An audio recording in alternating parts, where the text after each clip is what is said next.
What's up, everybody? What's going on, people? What's happening? What's happening? And what's happening? Thank you guys for tuning in to TrailBlazerz Radio. I am your host, Mr. Fredrick Beaty. And again, once again, thank you guys so much for tuning in to us. You guys could have been anywhere else, but you guys are right here with us and you are rocking out with us.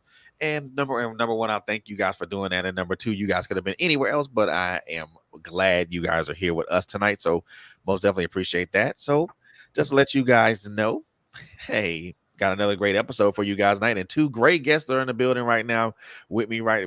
But before we do that, I do want to go through a couple of announcements. So first and foremost, this particular show is proudly presented by Curvy World Entertainment and Travel Services, and also proudly sponsored by the life changing stage play A Changed Mind by my brother, Mr. Russell Tyson. And I will give you guys an announcement on that as the evening goes along.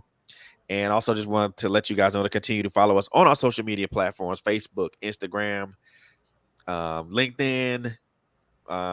Geez, I'm being forgetful today. It's been a long day. Facebook, Instagram, LinkedIn. Geez. Our podcast website, www.podpage.com/Trailblazer Radio.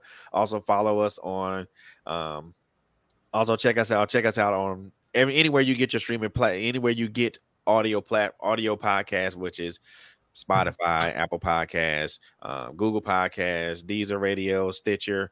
Anywhere you get audio podcasts, we are there. We are there as well. And also want to give a big shout out to all of our listeners and viewers. Because without you guys, guess what? We wouldn't be here. So most definitely appreciate that. So without any further ado, let's go ahead and jump into the reason why we are all gathered here this evenings. So the young lady that is arrayed, however you're looking at this on your screen, she is to my top right. This lady right here doesn't need any introduction. So hey, I'm gonna give her the best introduction that I know how to, but also give the person that is on my that is to the bottom of me an introduction as well. So both of these young ladies are not a stranger to Trailblazers Radio. They both appeared on the big page label special that we had. And they dropped a lot of gems, shared a lot of things. The young lady that again that's to my top right, she is an author. She now I think she's a podcaster. I think they do have a podcast platform, so they've been doing it for a bit. She's also a musician, a singer, songwriter, and all kind of other good stuff. And we're gonna jump into that. So, ladies and gentlemen, without any further ado, I want to introduce to you guys. Well, reintroduce to some of y'all, and introduce to others. First of all, my sister, Mr. Kai, Mr. Gosh, yeah, that kind of day. I call this girl Mr. Jesus Christ. It's all love. It's all love. Mrs. Because simple fact of I don't know how to pronounce your first name, so I'll just call you Kai or Tasha. There you go. So I call her Kie Rodriguez, and then my other sister that's down on the bottom right there. She's a lyricist. She is. Look, I done heard a couple things she done did, and I am duly impressed with the lyricism. So big shout out to you, Miss. Big shout out to you, Rage, and welcome to the podcast. How are you ladies doing? We're alive. Yeah. I'm getting over a couple of days in the ER with migraine issues, but I'm here. So I feel you on that one. I do feel you on that one. How you doing, Rage? I'm making it right now. I'm making it right now. Now, either I can't hear her or she can't hear me. One or two. Oh no, I can't hear you. You can't hear me? I hear Rage. I cannot for some strange reason. Uh-oh. I can hear all y'all. I hear you perfectly. How about now? We're gonna figure that out. Might be a technical difficulty or two, but we'll get that. We'll get that straightened out here in just a sec. I'll translate for you. She said I'll translate. Well, that works too. Use my lips. I'm good with that. We can do that. I'm so good with translations. So first and foremost, let's jump. If you don't mind, I want to just jump right into this thing. So first and foremost, let's go. I know you primarily as an author. Yes. and we talked a little bit about this, offline and things of that nature. So I know you as an author. What made you want to transition to music? Well, to be honest, I was doing music way, way, way, way, way, way back when. Um, I've always music is in my family. My uncles, my dad, all of them are musicians, singers. So it's been in me forever. Um, Back in like the late 1900s, showing my age, um, I started working with a company here, Woo Bear Promotions. He's still in business, doing like street promotions with him, marketing, bringing artists up to this area. He had a lot of different artists had a really big um, entertainment venue. It was called Gumbo Live. We bring indie artists from around the country up, and they would perform here. I started performing poetry at that time. So that's how I kind of broke into the scene, is doing poetry. And then from there, I dabbled a little bit with singing, but was like crazy, crazy nervous. I was crazy nervous just doing poetry. But yeah, I mean, I've been doing it for a long time. I just kind of, when Tony and I met and I started helping him do his thing, at that point is kind of when I just took a backseat to mine. I kind of flipped it to doing the author stuff. Oh, you've been doing the singing for quite some time. You just now deciding to bring this out to the forefront. Yeah, well, Tony kind of brought it out of me again. We're gonna blame it on him. When we got with Page the Label, there was no intentions in my heart to sing. Like, that part of my life was over. I'm like, listen, the way my age, I'm not trying to be out here rustling with these youngins. And he was sitting down with an artist one day going through music, and he was like, these are for Kai and those are for you. And I kind of looked at him like, what do you mean those are for me? He was like, yeah, you don't want these? And I was like, okay, I guess I want them. And that was it. Just Well, like that, we're writing again. wow. So I mean, first of all, I mean, like I said, I know that was a trend.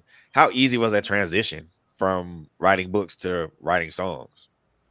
Um, it wasn't hard. I mean, I've always been a writer. I've always been a writer. So I've always been, writing poetry. I always kind of wrote songs in my head and wrote them down, because I've always been that kind of person that could even like just, music was my thing. I could learn a song in like an hour. Back in the day, you got the tape recorder, you press rewind, you press play, you press rewind, you press play, while you're listening to it. I could learn a song in like an hour. Music has always kind of been in me. So just taking poetry and turning it into music, it wasn't that difficult. After taking that long break, about 10 or so, it was about, yeah, maybe about a good 10 years, I took a break of not really doing anything musically, or even really anything poetry too much. Like when we had our radio show, we was doing a little bit of poetry on there, but I wasn't as into it as I was before. I really, really was focused on the books. So this time coming back, it was completely different. It was different coming back this time. Now, I gotta ask about the books. So have the books taken a back seat? Unfortunately, well, they took a back seat before the music came in. They took a back seat because, when I wrote my first book in 2006 by myself, self-published it, didn't know what I was doing, with a whole bunch of mistakes. Then 2011, I republished it. And then, Tony and I were together at that point, and, republished it, did some little stuff. Then, he really wanted a publisher, and I was like, oh, I guess we can try that. And then, where we got with, Diamond Cut, and well, they reached out to me. So I was like, ooh, somebody's reaching out to me. I think I was just kind of on that, ooh, somebody's reaching out to me thing, and got with them and put out book one. I don't remember if we ever got around the book two, putting it out. I don't remember, but with them it would have been republishing, because book one and book two had already been out. So I'm still kind of where I was back when I got with them, and then after them I went with a different publisher, and then they stopped publishing. And so I've probably been with like three publishers and they've all kind of just failed. So at this point, I'm just like, I think at that point, I just kind of put my books on the shelf and was just like, I'm just going to let them sit for a minute. So book 3 has been done, but never been released. Book 4 is like halfway done, and I can't finish, I can't start book 5 until I finish book 4. So yeah, so the books have just kind of been shelved. Yeah. Because I was going to ask you, are those books still coming? No, I mean they're not available because I took my books down when I went with the publisher, and then the whole, create space and everything just kind of disappeared, and I never looked into how to put them back out. But I know you and we had that conversation. So they're going to come back. Book 1, book 2, book 3, they're all going to come back at once. And then I'm going to finish writing book 4, and we're going to get book 5, and we're going to finally, like 10 years later, finish the series. Well, looking forward to that. Yeah. I mean, I know we talked a lot offline about that, and what needs to be done with that. So we'll continue to coordinate and work with each other on that part of it. So most definitely going to keep doing that. So music in the family, and then books kind of taking a back shelf, and now you're focusing on music primarily, and now you're moving forward with that. How has that progression been for you thus far?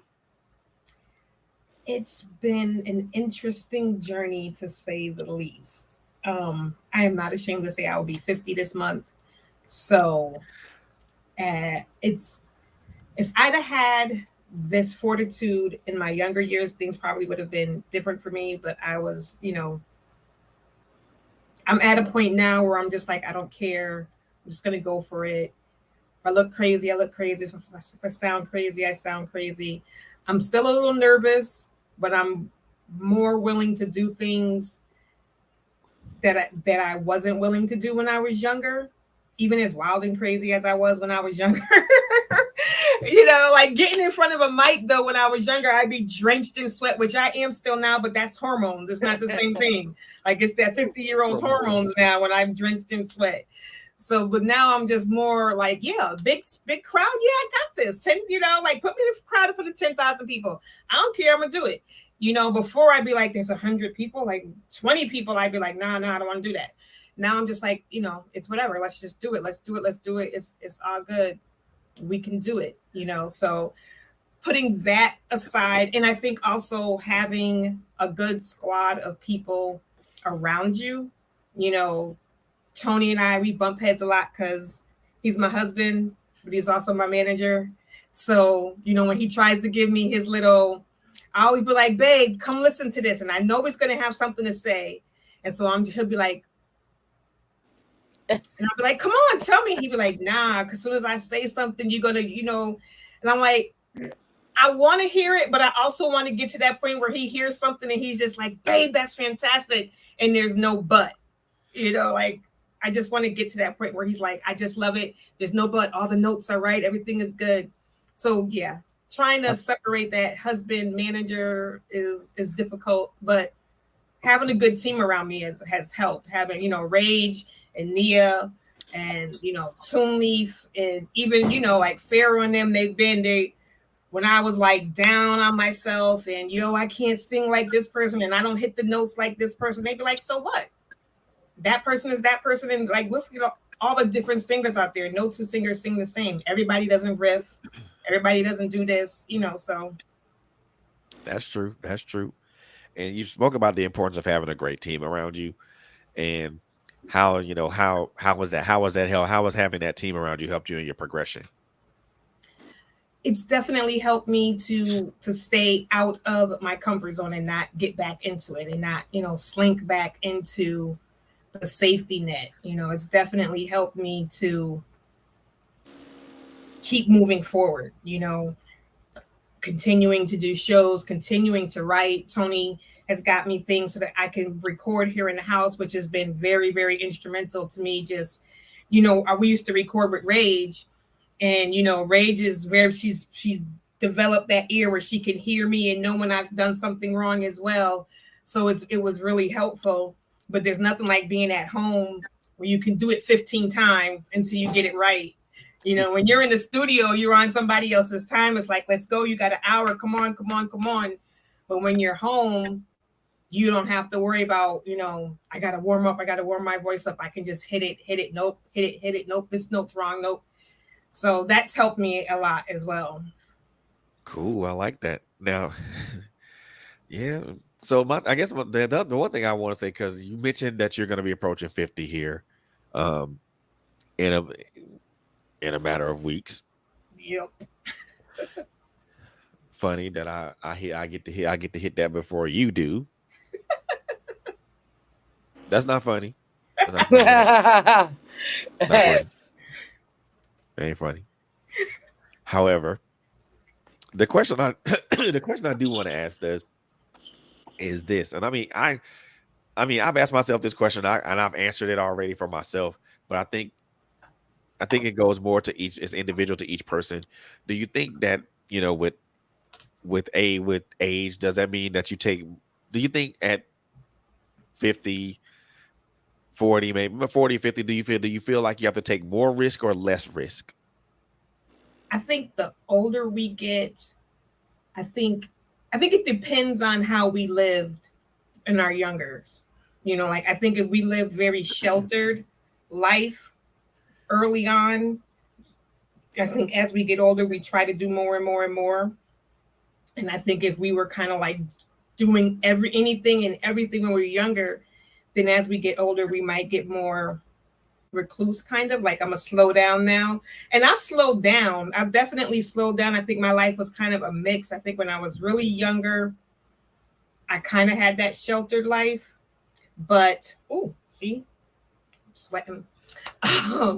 But as I got into my, you know, early 20s and stuff, I kind of got wild and crazy. And now I've gotten to an age where I know what I want. And I know that, you know, listen, you're 50 now, you're past middle age. They like to say 50 is middle age. No, 50 is not middle age. I'm past middle age. So now it's like, unfortunately, it's like I'm in the third leg of the race. So let's go.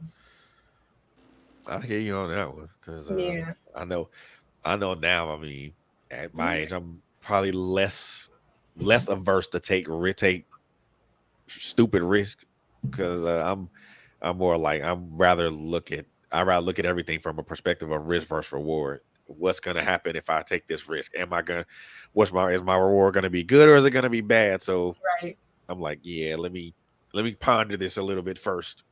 Right. Right.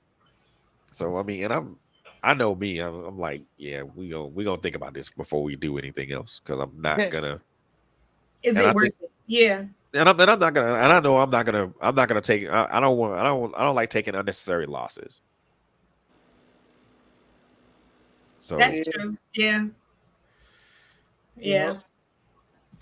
So I don't like taking unnecessary losses, because for me, taking the unnecessary losses, like, you know, it's pointless. I know for me, I know for some people it wouldn't be that big of a deal, because, you know, you can some people can rebound from that. For me, it would be it won't be a major setback, but it'll be a setback enough for me to reconsider and things of that nature. Now, I won't say advanced age, because we're not gonna go there. Yeah.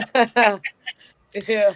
I'm gonna say like Deion Sanders said, elder age. Yeah. Listen, don't put me in the elder age. I'm not an elder. No. I don't even like people calling me ma'am. Don't do that. I'm not that old. Don't ma'am me. Term of endearment. Plus a show of respect. No. Oh man. I mean, I don't like being called sir, but I'll say, hey, if you want, that's what's gonna, you know. See, I'll take sir. I mean, I won't. Let me see. Okay, I won't take sir. I don't know. Sir sounds like different than ma'am. Like ma'am sounds like what you would say to, like, you know, grandma. And I guess I'm old enough to be a grandma, but I'm not a grandma. So don't ma'am me. No. Yeah. See, your teacher or somebody. See, I call women. I call any woman that I come across ma'am, regardless of age. Whether she's younger than me, whether she's older than me, I say ma'am. Just how it's it that down south thing, though. Yeah, You know how we yeah. do down south. Yeah, that's that down south thing. Yeah, and like Maverick said, everyone. Cause I call everybody sir, man, because of not just because of the down south thing. It's for a respect thing. How I was raised. You call people sir and ma'am, and that type of stuff. Because yes sir, yes ma'am, no sir, Right. no ma'am. I'm good with that. I don't know if anybody else is. I know I've had some people say, "Don't call me ma'am." I mean, I'm sorry. It's just how I raised. Some people get crazy offended. Like, no, we're not trying to call you old, but when I'm on the phone with my doctors and stuff like that, I'm always yes sir, yes ma'am, stuff like that. People in authority, I'll do the yes ma'am, but yeah, Every, no, everybody deserves some respect, regardless of their age or social status. right. That's how I look at that. That's how I look at that. So when so let's see, trans music, books. Gosh, you do a whole lot of stuff, man. I know. I mean, you on Instagram doing makeup stuff. I mean, and you've been doing that for as long as I've known you. Yep. And why do you got a YouTube or like a Instagram page dedicated to just that? I did, but it is unbelievably hard to manage all of these pages. I had, not a YouTube dedicated to just, I had my regular YouTube, but I had an Instagram for this business, an Instagram for that business, my personal Instagram, the author Instagram, the Facebook Instagram, You need the a Facebook publicist. for this, like, no, it's just too many pages. So You I need an keep, assistant. yeah, I do. Yeah. So they keep saying you should have one for everything. I'm like, don't nobody have time for all of that. No, I'm gonna have one page and y'all get everything on that one page. Like, I can't do. So just so y'all know, so I'm gonna put it out there. My sister's looking for an assistant. Hit her up if you're interested. That would be that. I would please and thank you. I appreciate you. Thank you very much. So yeah, so I'm putting it out there because yeah, manage. I mean, and I get it. I'm managing pages, um, managing podcasts, managing all kind of stuff. That's first of all, it's time consuming. It is. And the crazy Requires, thing is, I manage other people's pages. but you So can't like, manage I your own. create and manage other people's pages. And then, it's like on top of managing mine, it's like, okay, I got to do all of these other people's, especially when I was doing it for Page, making sure the artists everybody had their artist page. Do you have your artist Instagram? Do you have your artist TikTok? Is it all, the same name and this and that, and making sure the website's good? And then, okay, got to make sure my stuff's good. Got to make sure, Billy Joe over there who wants to, pay me to work on his stuff is good. And it's like your stuff always is. Then that's when you need the assistant to help you manage your stuff while you managing everybody else's stuff.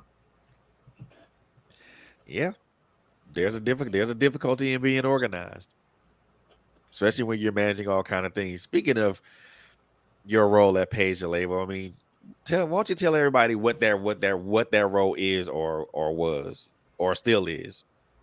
Well, when I started at Page Label back in October of 21, I was doing we started off doing A&R, marketing, promotions, kind of all booking, all rolled into one. And then Tony and I split.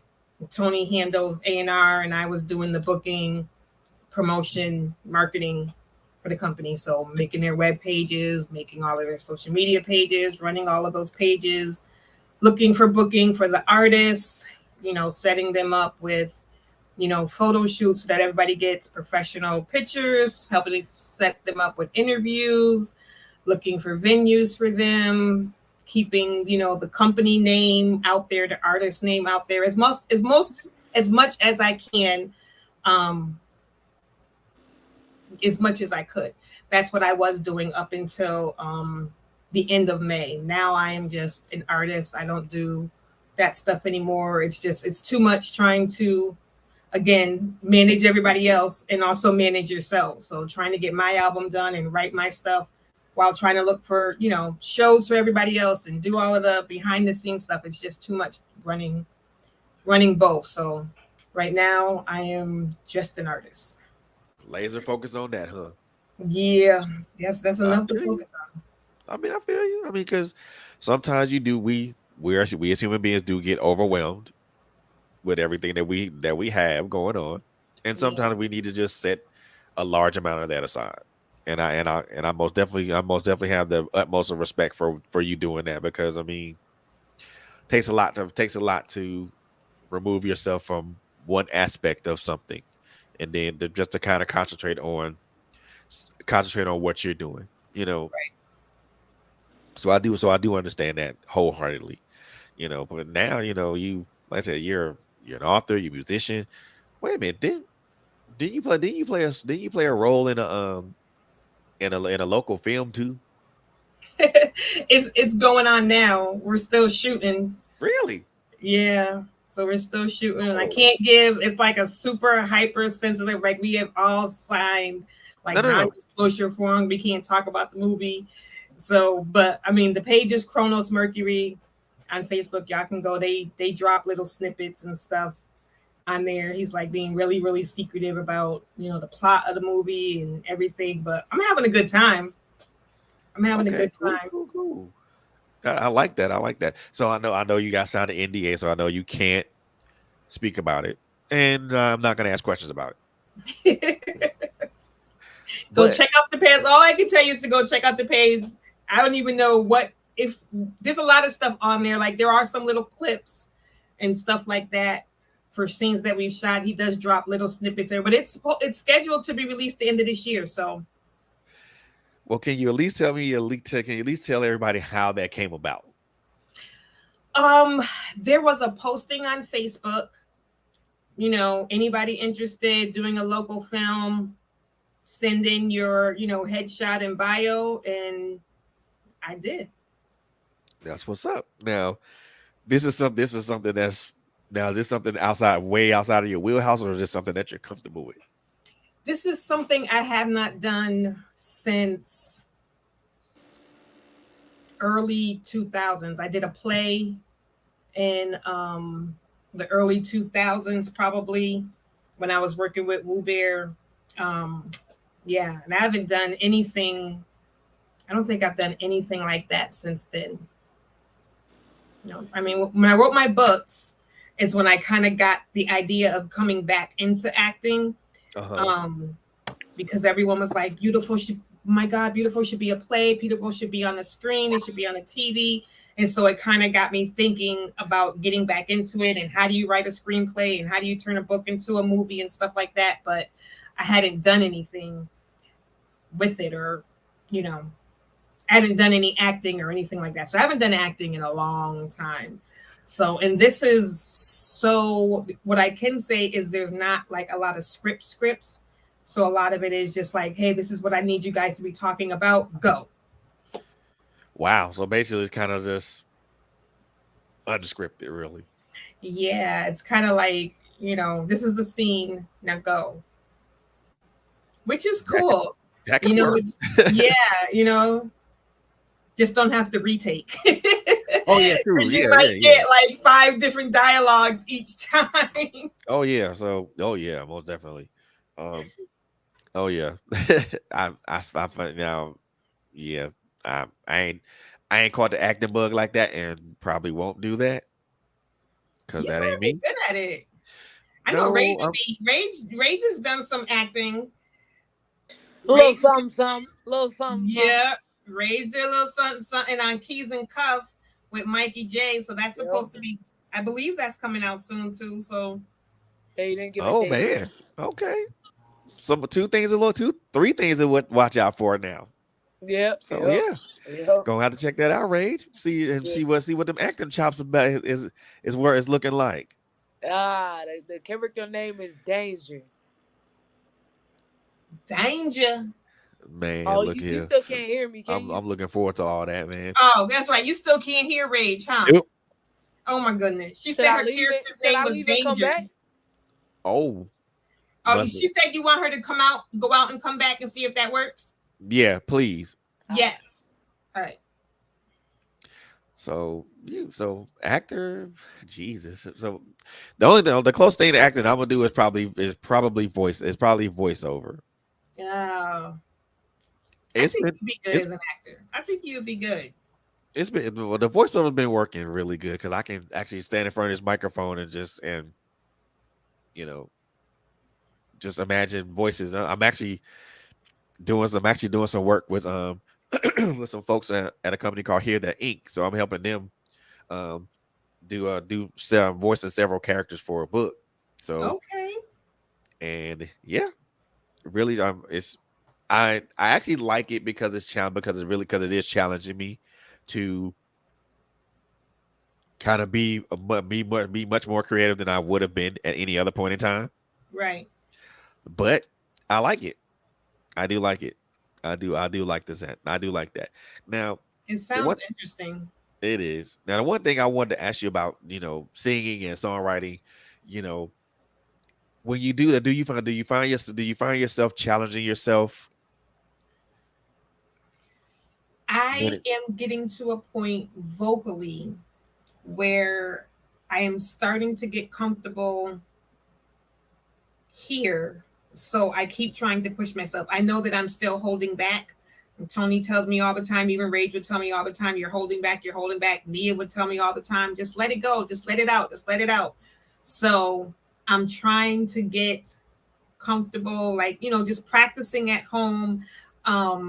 There was a young lady here, and that was like the one bit of advice. Rage, say something. You hear me? Yep. Yeah. Hey, we in business. The one bit of advice she gave me was, belt out to your favorite singer, whoever, like whatever your favorite song is, whoever your favorite singer is, put it on and just belt it out. Just let it go. Sound crazy. Try to hit all the notes. Do whatever. She's like, because that's how you're gonna learn. And everybody doesn't riff. She said the same thing. Everybody doesn't riff. Stop trying to riff. If that's not what you do, that's fine. But just learn how to let it go and not be afraid of your voice. And the best way to do that is just to. I am really good at um mimicking, so I can sing somebody else's song and hit all their notes and do all of that riff, but then if you turn them off and tell me to do the same thing, I can't do it, because now I'm just listening to myself and I'm like, oh no, I don't know if I can do it. So she's like, yeah, just do it.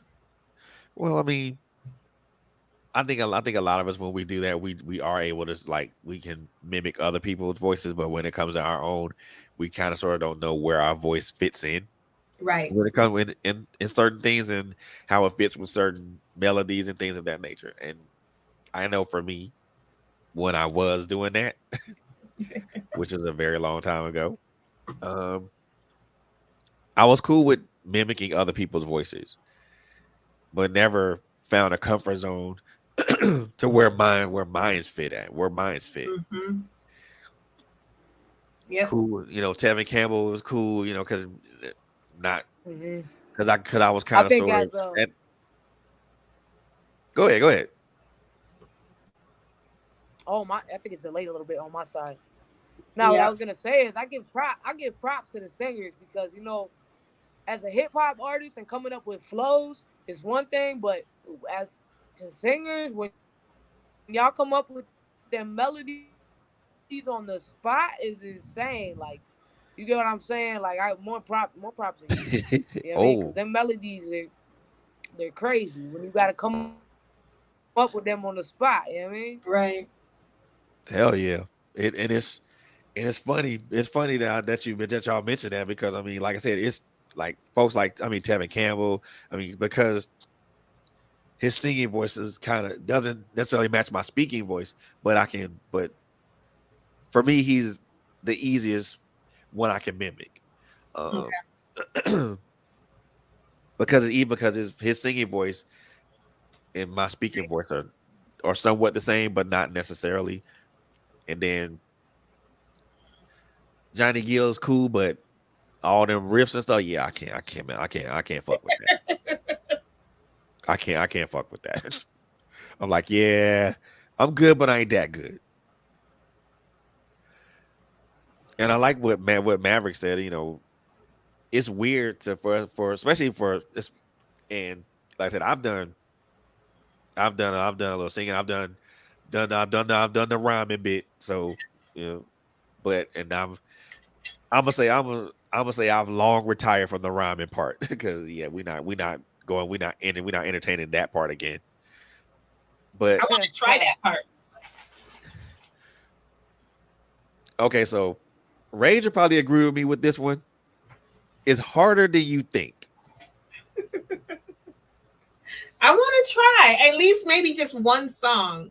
You know, if it sounds like crap, I won't put it out. You know, but I think I can try. I mean, because I think, you know, The reason why poetry I is like can't that in agree with that, between. What you say, Rage? I said the reason why I can't agree with that is because how easy it came to me. It just comes. Like I can make a full song front to back in 30 minutes. See, Rage is a beast. yeah, I mean, and see, like I said, it's harder than you think because the simple fact, number one, you have to it had you have to get it. There's wordplay. There's you know you have to the flow has to be consistent with the beat. Then also it has to make sense. Yeah, yeah. You got to find multiple different ways to make each song different. That's definitely. You know what I mean?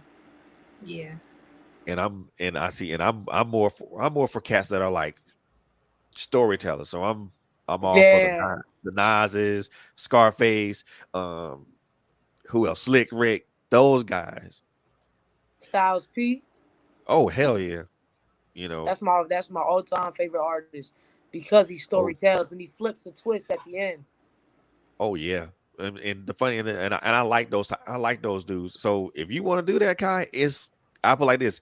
It's not as simple as you think it is. It's Oh more no, to I it know than it's not. just I know it's not. words that rhyme. No, no, no, no, no. I know it's not. Like I said, I just want to try it because like I said, if I'm gonna do this, I want to try. I want to try everything. I have a rock beat that I want to write to. I just want to try. I think If she's it sounds definitely like crap, capable. She's definitely capable because she is one. She's an amazing songwriter, like straight up think amazing songwriter. I think she's capable. That's what's up. That is what's up. I like that. So I really do like that. So I know that you're here because you played a role in this particular this EP that's coming out. So what was your contribution or what role did you play in this Rage? Broke up a little. You said that.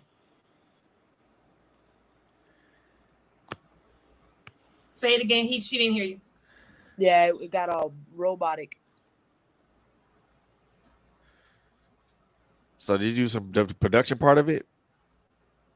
What did he say? What was the question?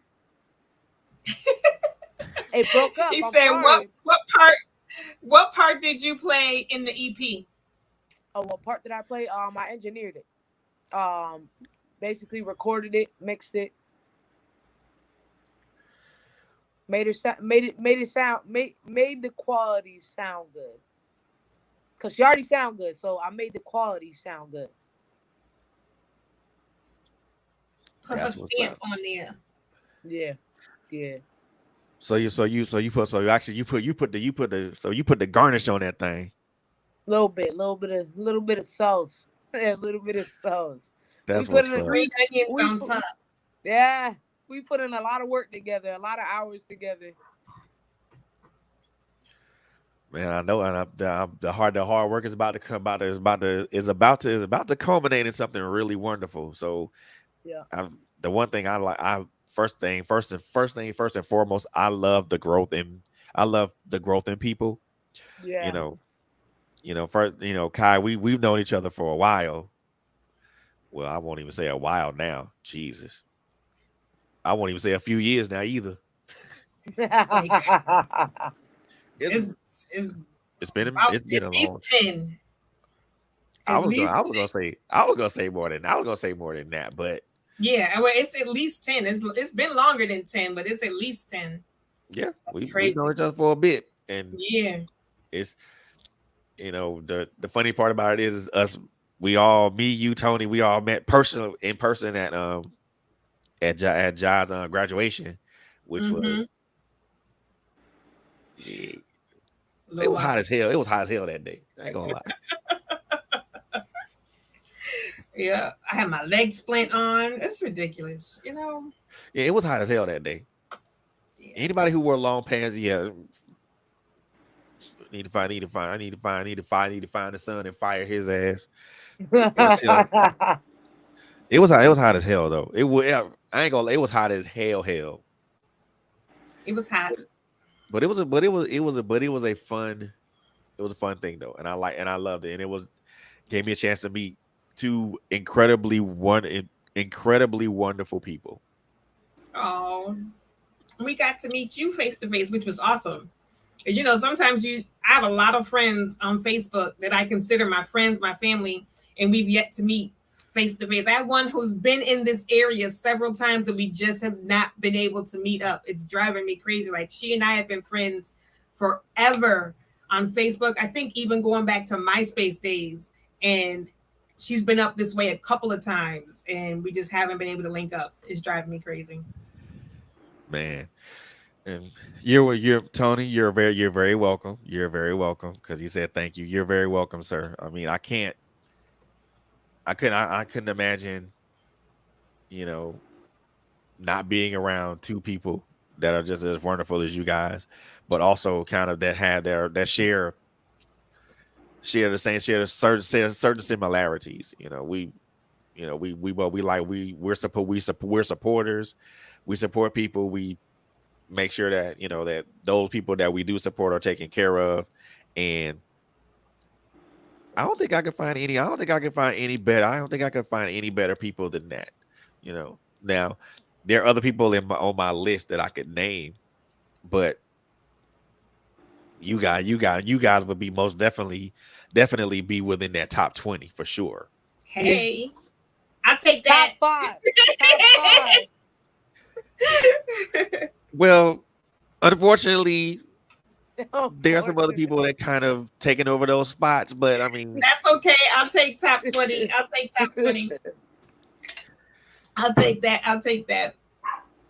most definitely. So I mean, yep. So want to just say, so look here. Let's talk a little bit about this EP that you got coming out. But before we do that, I want to take us. This boy said he blushing. Boy, stop. This boy He said upstairs. I can't even see him. He upstairs in his, cowboydom, cowgirls kingdom, Ooh, cowgirldom. cowgirldom, We had already talked about that. cowgirldom. We had already talked about that. Yeah, that's why he said he wasn't going to get on camera because he said YouTube was going to start talking, and then it was going to end up being an extended version of his interview. So he was like, "Nah, I'm not going to get on." Smart choice, sir. Smart choice, sir. Smart choice. This ain't the right rodeo today. Yes, indeed. So, but I want to talk a little bit about your album and also the video that's currently out now. But before we jump into that, because you didn't send me the MP3 in time, so yeah, I'm gonna fight. Nope, you didn't. You sent me. I'm gonna fight you, but that's fine. I know. I'm so bad. Nope. That's fine because you're gonna tell everybody where they can find this video at. But before you do that, before we jump into that though.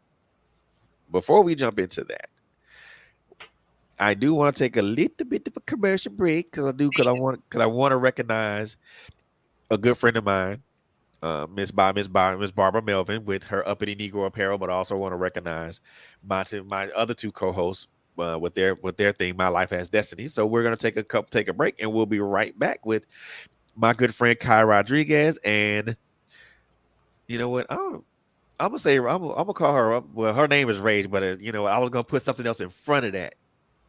I was gonna say Super Lyricist Supreme. How did that sound?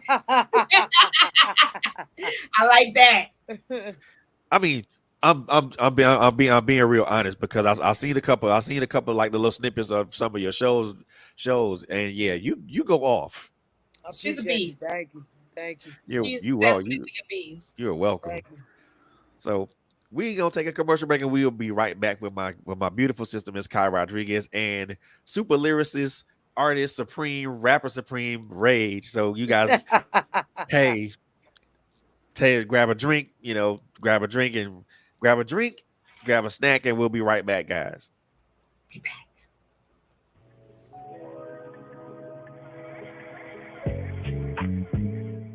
We're living in a different time. Isn't that what the old folks say? Well, I beg to differ, because there really is nothing new under the sun. We used to think that this generation was stronger than that of my parents. But after learning where and whom we come from, I realized that this was a false narrative. They fought, bled, and died for the liberties that we take advantage of today. So I changed my mind. We are our grandparents. We are our parents. This is where the idea for uppity Negro apparel and accessories comes from. We are the uppity Negroes that defied boundaries, broke chains, climbed mountains, and crossed valleys of hatred, bigotry, illiteracy, and oppression. The statement is simple. The cause is never ending. The sound, loud. Say it with me, Kendrick. I am that uppity Negro.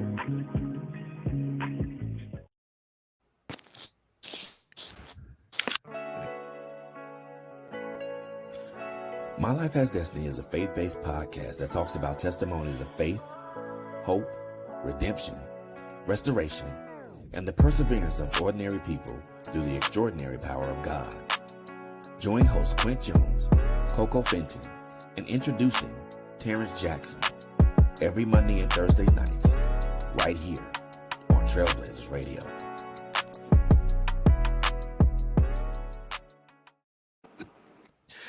And we are back, ladies and gentlemen. Ladies and gentlemen, thank you guys so much for tuning in to us again.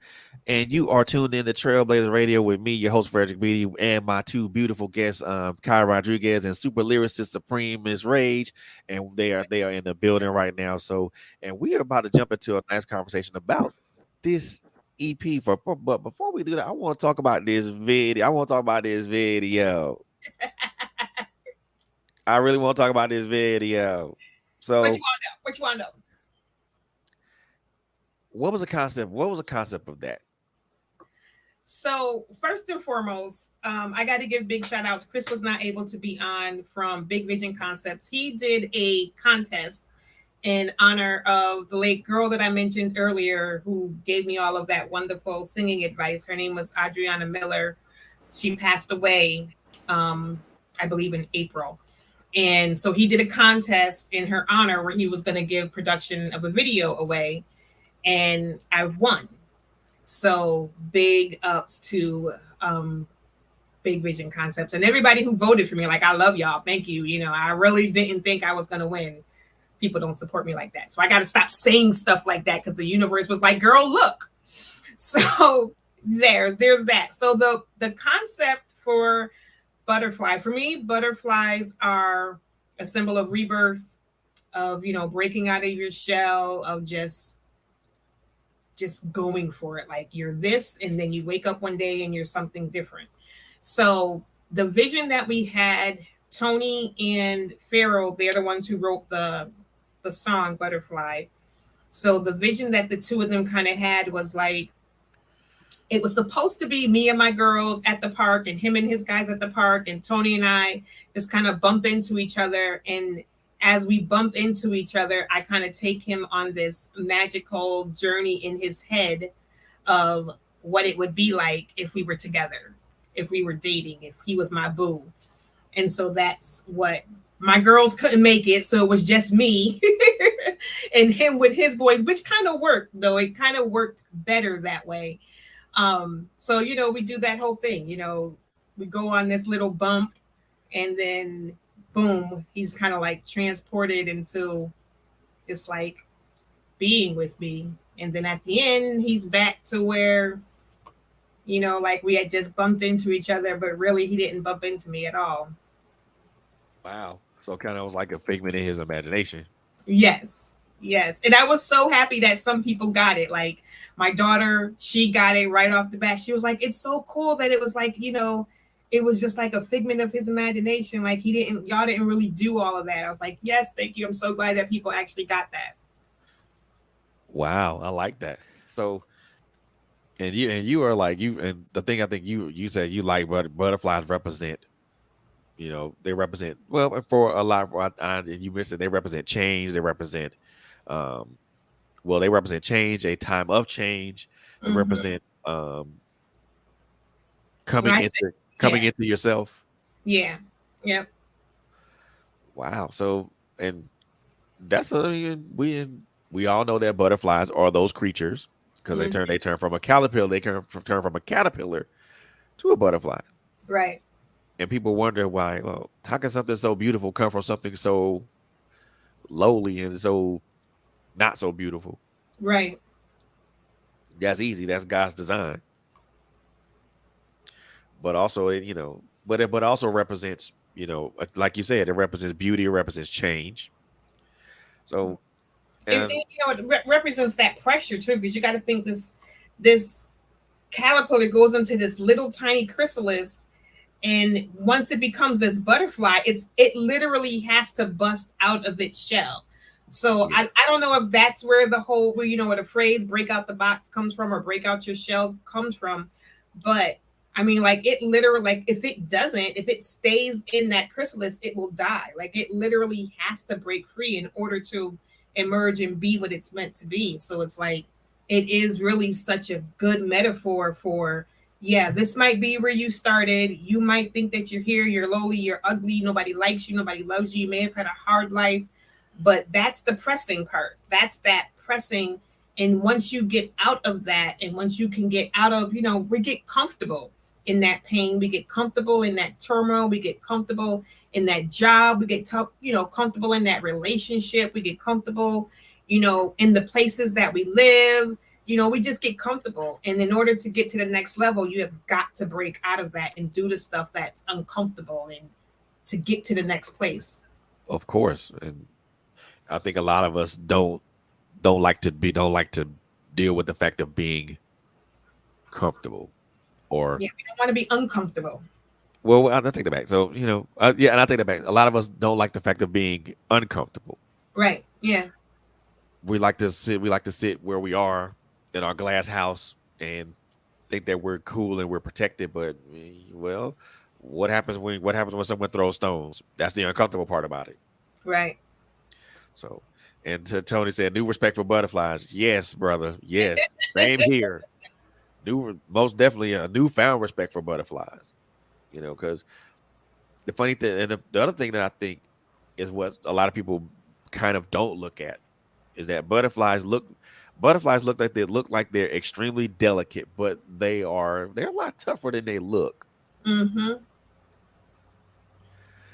But beneath all the nice colors and designs on their wings and stuff like that, though, they're a lot tougher they're a lot more tougher and resilient than a lot of than us as human beings take them for. Yep. So, and I like the way you say, I like the way you put that, because it makes sense, and it makes sense to me, but I know for our listeners and viewers it also makes even more sense, because most people do look at butterflies and look at them as delicate creatures. Yeah. Nah, bruh, look closer, look way closer. Yeah. And it's always the ones that we think, like they say, the shy ones, the quiet ones. Those are the ones you got to look out for. Oh You yeah. think they're all delicate. You think, and that'd be the girl that you bully and she kick your butt. Like, Oh, relax. it's always it's always the quiet ones that'll do. There's always the quiet ones that'll do you in. They don't know it. People don't know that, but hey, that quiet person over there, don't mess with them. That's what I'm They gonna do you. They gonna do you something ugly. So don't mess with quiet them. for a reason. They're quiet for they're trying not to draw any attention to themselves. They're just trying to stay in the cut and mind their business. So Oh yeah, just known. for sure, for sure. So and now you got an EP that's coming out, Diamond Butterfly. So where did this combination come from? So I've changed the title to just Butterfly. It was going to be Diamond Butterfly because of the, diamonds are, hard. I think that diamond and butterfly goes together very, very, very well. Diamonds are pretty to look at. Everybody wants them. They're very hard. They're very, it's just like that hard exterior of a diamond, can cut through glass, but everybody wants it. And then the butterfly is seen as this beautiful thing that everybody, ooh, but always seen as very delicate. Like you were just saying, it's seen as very too. It's kind of like that. What is that? Yin and yang almost. A diamond butterfly. When you see them two together, you got the hard and then you got the delicate. But we decided to just go with butterfly because that's the name of the title track. And I don't really have anything that says diamond butterfly. So we're just going to call it butterfly for now. And we'll do something later that's called diamond butterfly. That's okay. Because everything will still be butterfly with me. So, it's okay. It doesn't, but why not? But why not keep the title? It doesn't have to have anything that's related to it. Well, tell Tony that. He listening, he watching and listening anyway. So okay, so you heard him, Tony. Why not keep the title? It doesn't have to be anything relatable to a diamond, to a diamond. It doesn't have to even have a song that's relatable to that. I like the title Diamond Butterfly. You're gonna get me. No. Thank you, Monica. Thank you, Monica. No, she loved the butterfly effects. We went for the video. We went to Elizabeth Park in Hartford. We were going to go to the Butterfly Museum, and then there was this little like flower bridge that we were going to go to, and Are you sure? Are you sure about that, sir? You sure about that? You wanted me to say something about diamond and butter. You wanted me to do the little intro in the beginning, remember, with the diamond butterfly, like if me and him was talking and he was like, so why'd you name it? Like, we could have just cut that in there right there, the diamond butterfly, and we would have cut that into the beginning so that we talked about diamond butterfly. Remember, you wanted me to put that in there, but and then he says yes. We didn't think we could do the music in the Butterfly Museum. So there's a museum that it's just all butterflies fluttering all around you in there. And it's really not a big place. So for the majority of the video, it's me and him on a date. So this isn't a huge place for us to be going on a date where we're going to be in this corner, then we're going to be over in that corner. It wasn't that huge of a place, and we didn't think they would let us go in there with the music. So we found this park. One of our friends, Lavish, had posted it, and it's a huge park. There's gardens and everything. And Chris said that he was able to throw some butterfly effects. So we were like, yeah, that'll work. Yeah, it does, and that works. Yeah. I'm sorry, Tony. I just had to throw you out there, man, because I mean, I love the title of the EP, brother. I really do. He's gonna get me. Watch. As soon as it's like, I didn't say you couldn't use it. No, you can use it. No, you can blame me. I'll take that one. I'll take this one. I couldn't use it. He just wanted to make sure that if we named it Diamond Butterfly, that there was something in the album that mentioned Diamond Butterfly. That's all. Oh man, something relatable. I get it. Yes. Yeah. I get it. I mean, nothing. I mean, I get now. I kind of understand why he did that, because you want to have something relatable to the EP. So first of all, how many songs is on this EP? There's 5. There's 5 on there. So my 2 favorite songs are most definitely Reality, which is my poetry ish, the first time I've ever done something it's a mix of poetry and a mix of a song, very sultry. And Butterfly, of course, which is my number 1 single. So those, which should be dropping tomorrow. Butterfly, the single, should be dropping tomorrow. See, you caught me off guard with that one because I saw the video. Didn't know the single was going to drop on a Saturday, but hey. Yeah, well, we tried to. I didn't really know how long it takes for these things to come out. So when I went on ahead and put it through and I pushed immediately, it was yeah, it's not going to happen immediately. It's not how it works. So I think it is available right now on iTunes. I think that I did get the update that said iTunes is available. I think everything else is just going to drop on the 9th. So it will be available on all streaming platforms at midnight. Cool. That's what's up. That's what's up. And then your EP will be available when? We are hoping for the 30th. We're just waiting for Rage is working on one song right now. And as soon as she's done with that, finishing mixes and that one song, we'll upload everything and then we'll get it out. Cool. I like that. So the 30th is the target date. That's the album release. So that's the Okay. album release party. And so I'm super, super excited about that. We've got a lot of people coming out to perform, and it's gonna be a nice night. And this is so just in case. So go ahead and plug yourself for that, my dear. Because yeah, I want you to go ahead and give yourself a shameless plug. I mean, and I'm gonna put this disclaimer out here first, so that if you are in the Massachusetts or Connecticut area, this is gonna be the place. This is gonna be the place for you to be. So Yes. Miss Kai, go ahead and shoot that shameless plug. So it's July 30th, 4 to 8 p.m. Level 5. Tickets are $10. You can reach out to me to get your tickets, or cash at me, any of that type of stuff. Just look up my name, Kaitsa, and it'll pop up. All of those different little things. But yeah, so 4 to 8, Rage is gonna be there. She's performing. Evie is gonna be performing. K Price, Sass Boogie, Pretty Brown, Nadia, who is an awesome, awesome poetress, Pharaoh Bacon, Boss's Boss, of course, T Wade, my baby's gonna be performing, and Toon Leaf will be performing, and then I'm also gonna have a speaker speaking as well. So it's a full night of excitement. Oh, cool. That's what's If you happening. can't make it and you just want to support, you can just support. I will send you the album. I will send you a gift. I know some people still don't do like physical. If you want the physical, I will send you the physical if you just want to support. Well, I know I'm not gonna be in the Connecticut or Mass area, but I'm damn sure gonna support. Thank you. So y'all heard it from the lady herself, man. So again, if you guys are gonna be in the Massachusetts and Connecticut area, more specifically the Massachusetts area, and come out on the 30th and support, man. 4 to 8 p.m. A lot of a pretty much a jam-packed list of performers. Rage, Pharaoh Bacon, Toon Leaf the Rambler. Just come on out, man, and support, man. You it'll be something that you guys will be you'll have you. It's great entertainment. Great. Hey, it might be a great date night thing too.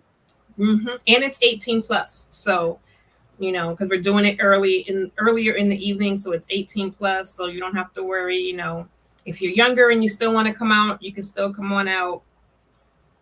Oh yeah, most definitely. So come on out and show support to my sis, man. So so the other question I want to ask you, what can people expect when they listen to this when they listen to this this EP? What are I won't even say what are expectations. What people what how am I gonna put I want to put this question in the right way. I won't say what people can expect from this, because that's somewhat of a broad question, but not really. But what are you looking to get for people to get from listening to this album? This album I mean is, EP, damn. it's okay. I keep saying album too. It's like a full, when I think about the songs that are on here, it's like a full relationship ride. Um, it's like a relationship in one album. It takes you from, Butterfly, just seeing him, meeting him, boom, y'all kind of go on this mystical, magical journey together. Um, Gotta Have It is like you're yearning for him, you want him, not just physically, but that way. Reality, the poetry one, is kind of like where you really, really want him physically, you're dreaming about him, you want him in that way. Better is like where, when you get to that rocky patch of a relationship, but like, I really want to be with you. If we're going to be together, we got to fix this, we got to do this, we got to make this we got to do better. And then Hear Me Cry is like, yeah, I love you, but I don't think we should be together. and we need to break up, but I love you. So it's like the full journey of a relationship. This album is like, actually, I just now thought about it. It is like the full journey. Unfortunately, now every relationship doesn't end that way, but you know, it is, you know, like you have this is it. You got your I'm in love and you got your we breaking up all in one album. So, Wow. you don't need a breakup. Go to this person for a breakup song and this person. I got the whole thing in this one EP for you from beginning to end. Wow. So a whole relationship in an hour. Now, hey, I don't think anybody could ever do that. So I got and I have to I want to ask this because I mean I know a lot of us because you write as well. Did these songs come from personal experiences? You know, personal trials and tribulations in relationships. Oh, Tony thinks a lot of it. I think if I did, it was kind of like subconscious because Hear Me Cry is definitely a touch on Tony. Not that we're going through anything and we're about to break up or anything, but he hates to see me cry. That's like his kryptonite. He hates, like, whether I'm crying because I'm in pain or because he upset me or somebody else upset me crying he's done. Like, where's the boxing gloves? Who I got to go beat up? So when I wrote that one, he was like, why are you putting it out there like that? Like, I didn't even think about it. Like, it was subconscious. Like, I really wasn't thinking, like, let me just, so I think when I write, I do kind of put, even though it's subconsciously a little bit of my life or a little bit of things that I can relate to into my songs, especially when I'm mixing. A lot of these have a mix of poetry and singing in them because I think my first love really is poetry. So I've kind of found a lot of, I think at least 3 of them have a mix. Actually, Butterfly has a little itty bit of poetry, like it has like a little talk intro. Reality is the biggest mix. And I think a few of them do have that kind of mix. They have like in the bridge part where I do like a little bit of poetry. So it's a big, huge thing for me too. So Wow. Simple. I mean, the simple fact that, and again, because I know you write a lot. The thing for us as writers, whether we're writing songs or whether we're writing poetry or writing a book, we tend to put a lot of our personal, put a lot of ourselves out there on a page right. and out there on wax. And sometimes there's like sometimes you just don't know how that's going to be received. And I want to ask you this because this is something that you're kind of crossing one threshold and going into another, and well, you're not really crossing the threshold. You've already been to that threshold, but now you're kind of re-entering into familiar yet unfamiliar territory. Right. So how do you look at that, or how do you approach that, um, walking into familiar but unfamiliar territory, seeing as that you've been away from music for a while, and you're jumping back into it now several years later. How do you look at that? One of the producers on this album, Cruisin', Say Some Studios, they produced one of my songs, Better. Cruisin' has a song that's called Pressure. And whenever I hear his song, I think about, life just keeps you that way for some strange reason, or at least I feel like my life has always kept me under pressure. But pressure isn't always a bad thing. And me and Tony was talking about this the other day. Like, sometimes it's really hard to stay positive when you're under that pressure. Like, people always say, well, you gotta, the sun's always gonna come out, and it's raining, but the sun comes out tomorrow and all that type of, like, the sun doesn't always come out tomorrow. Stop saying that. Yeah. But you just got to keep going. You just have to keep going because you're never going to get to the end if you stop in the middle. You're never going to get to the other side if you stop. Because there's a picture, and I'm sure people have seen it, of the guy. He's digging the hole with the hole, and he's digging. He's like, I'm tired of digging. He turns around, but he was this close to breaking through. So it's like you just got to keep, but you gave up too soon. And we just never know how close we are to the end if we stop. Like, it could have been one more step and you'd have been breaking through that door, but we stop. And I know it gets tiring. We're like, you know what? People have been saying I've been going through this mess for years. I don't care if the step is, I'm done. But we just got to keep going. And I've become a person where I can say to myself, want it as badly as you need air. If you don't want it as badly as you need to breathe, if you don't want it as badly as you need air, you're not going to keep going. You have to want it that bad.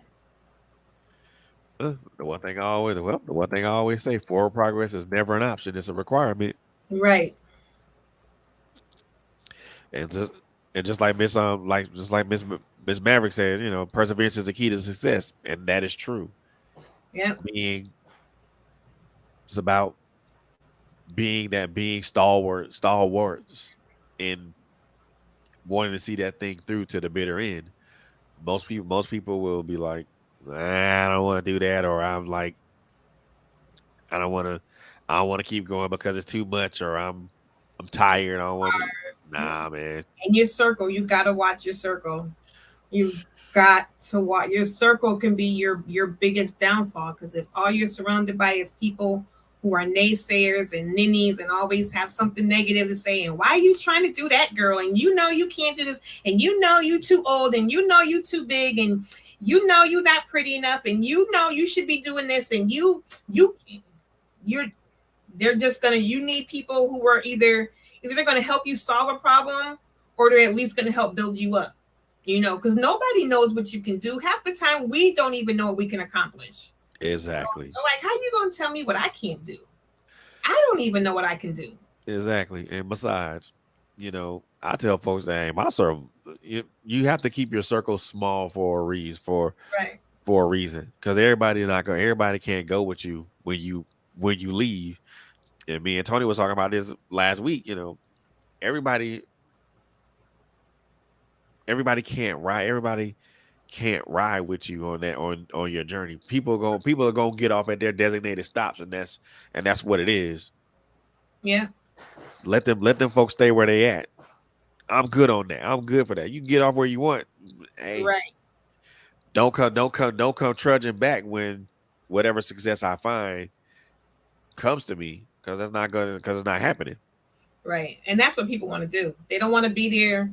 I've been saying this a lot lately in a million different ways. No one wants to be there through the building. No one wants to be there through the bacon. Nobody wants to be there, through all of that stuff. But everybody wants to be there when the house is done, and let's go have the housewarming party now. The house is built, but don't nobody want to pick up a hammer to help you build it. See, that's the thing right there, man. Nope.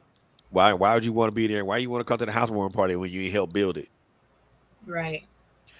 You ain't help put up this foundation. You ain't help put up this drywall. You ain't help put up this roof. You damn sure ain't help furnish it. Why you want to come around at this particular point? Right. Nah, you kick rocks. See you later.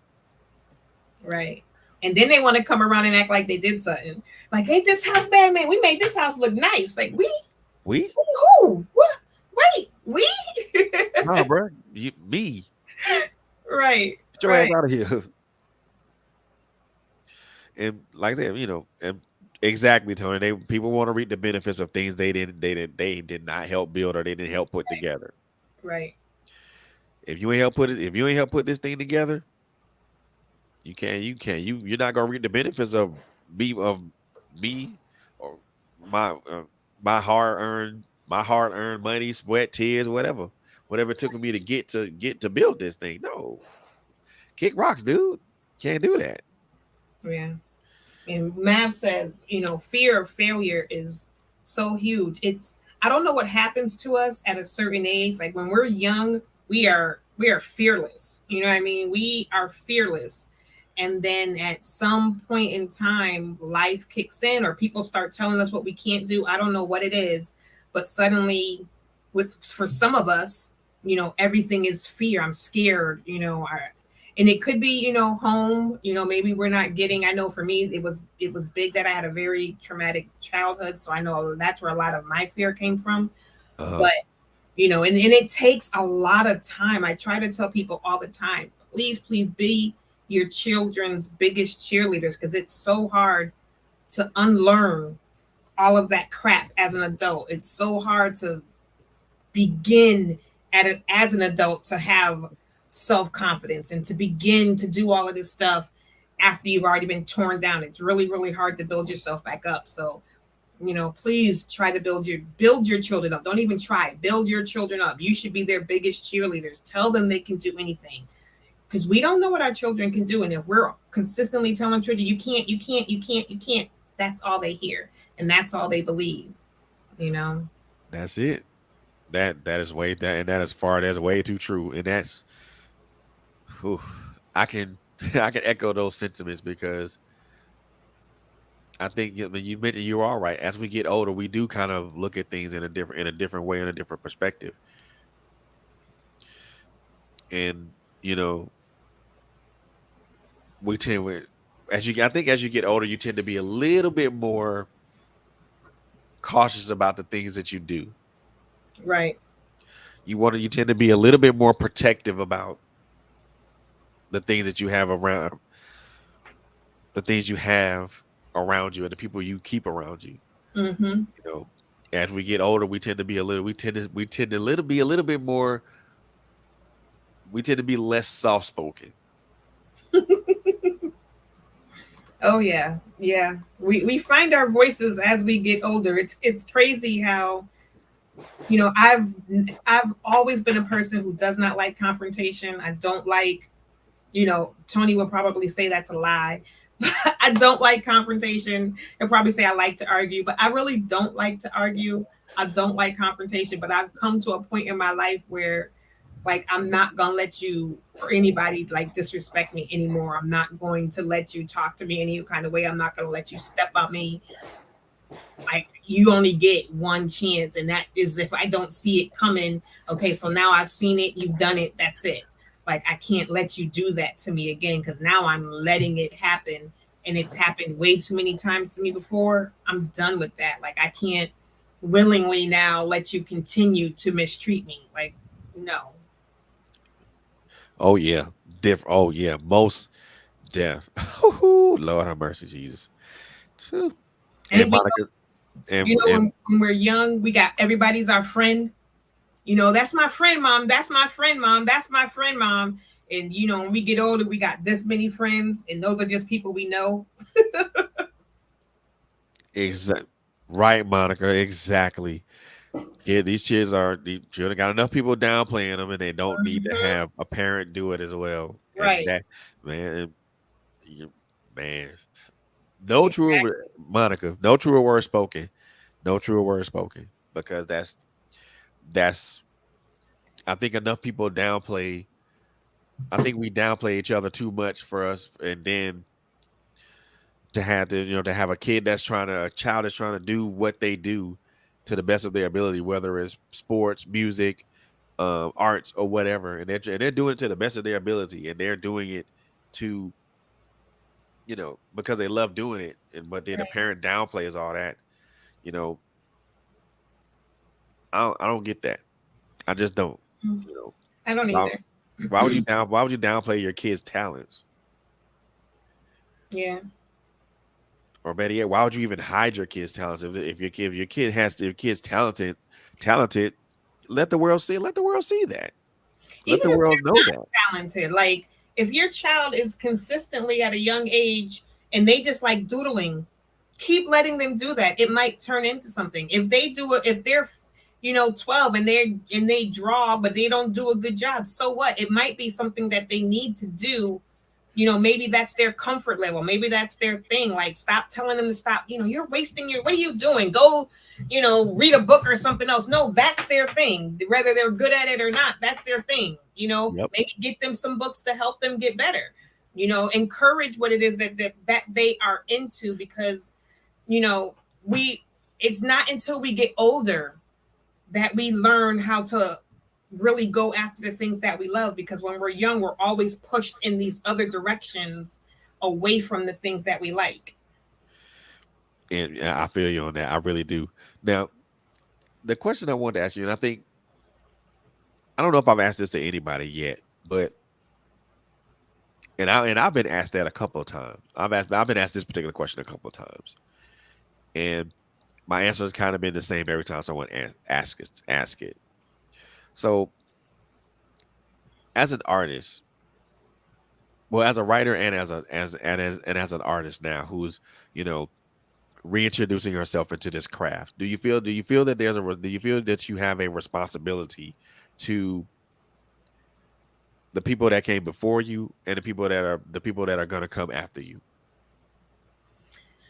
Um, I think I have a responsibility first and foremost to myself, to be, true to myself and be proud of everything that I put out.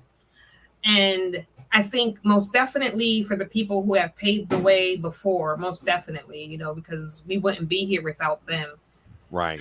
Um, the people in the future, I don't know about a responsibility towards them. I think I just hope that they, if my music even is a blimp on the radar, somewhere in the future, that someone looking back can, still enjoy something that I did. I mean, that's my goal at the end of the day, is just that somebody listening gets something out of it. Somebody listening can, you know, just like it. It makes somebody's life, makes them feel better, makes them, they can, what's the word I'm looking for?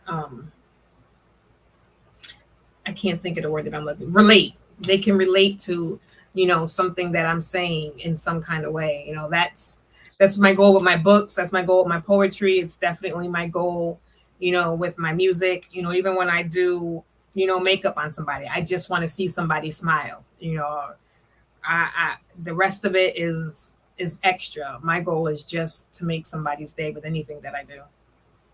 That's what's up. I like that answer. I love that answer because I know for me my answer remained the same because my answer pretty much mimics yours because I don't think I don't think my answer would ever deviate from that because it's at the end of the day there are people at the end of the day there are people that came before me in this writing and this podcasting thing, and there are people who taught me in this writing and this podcasting thing, and I will always give my respect and homage to those people who came before me Right. because they're the ones who gave me the foundation to kind of operate the way I operate.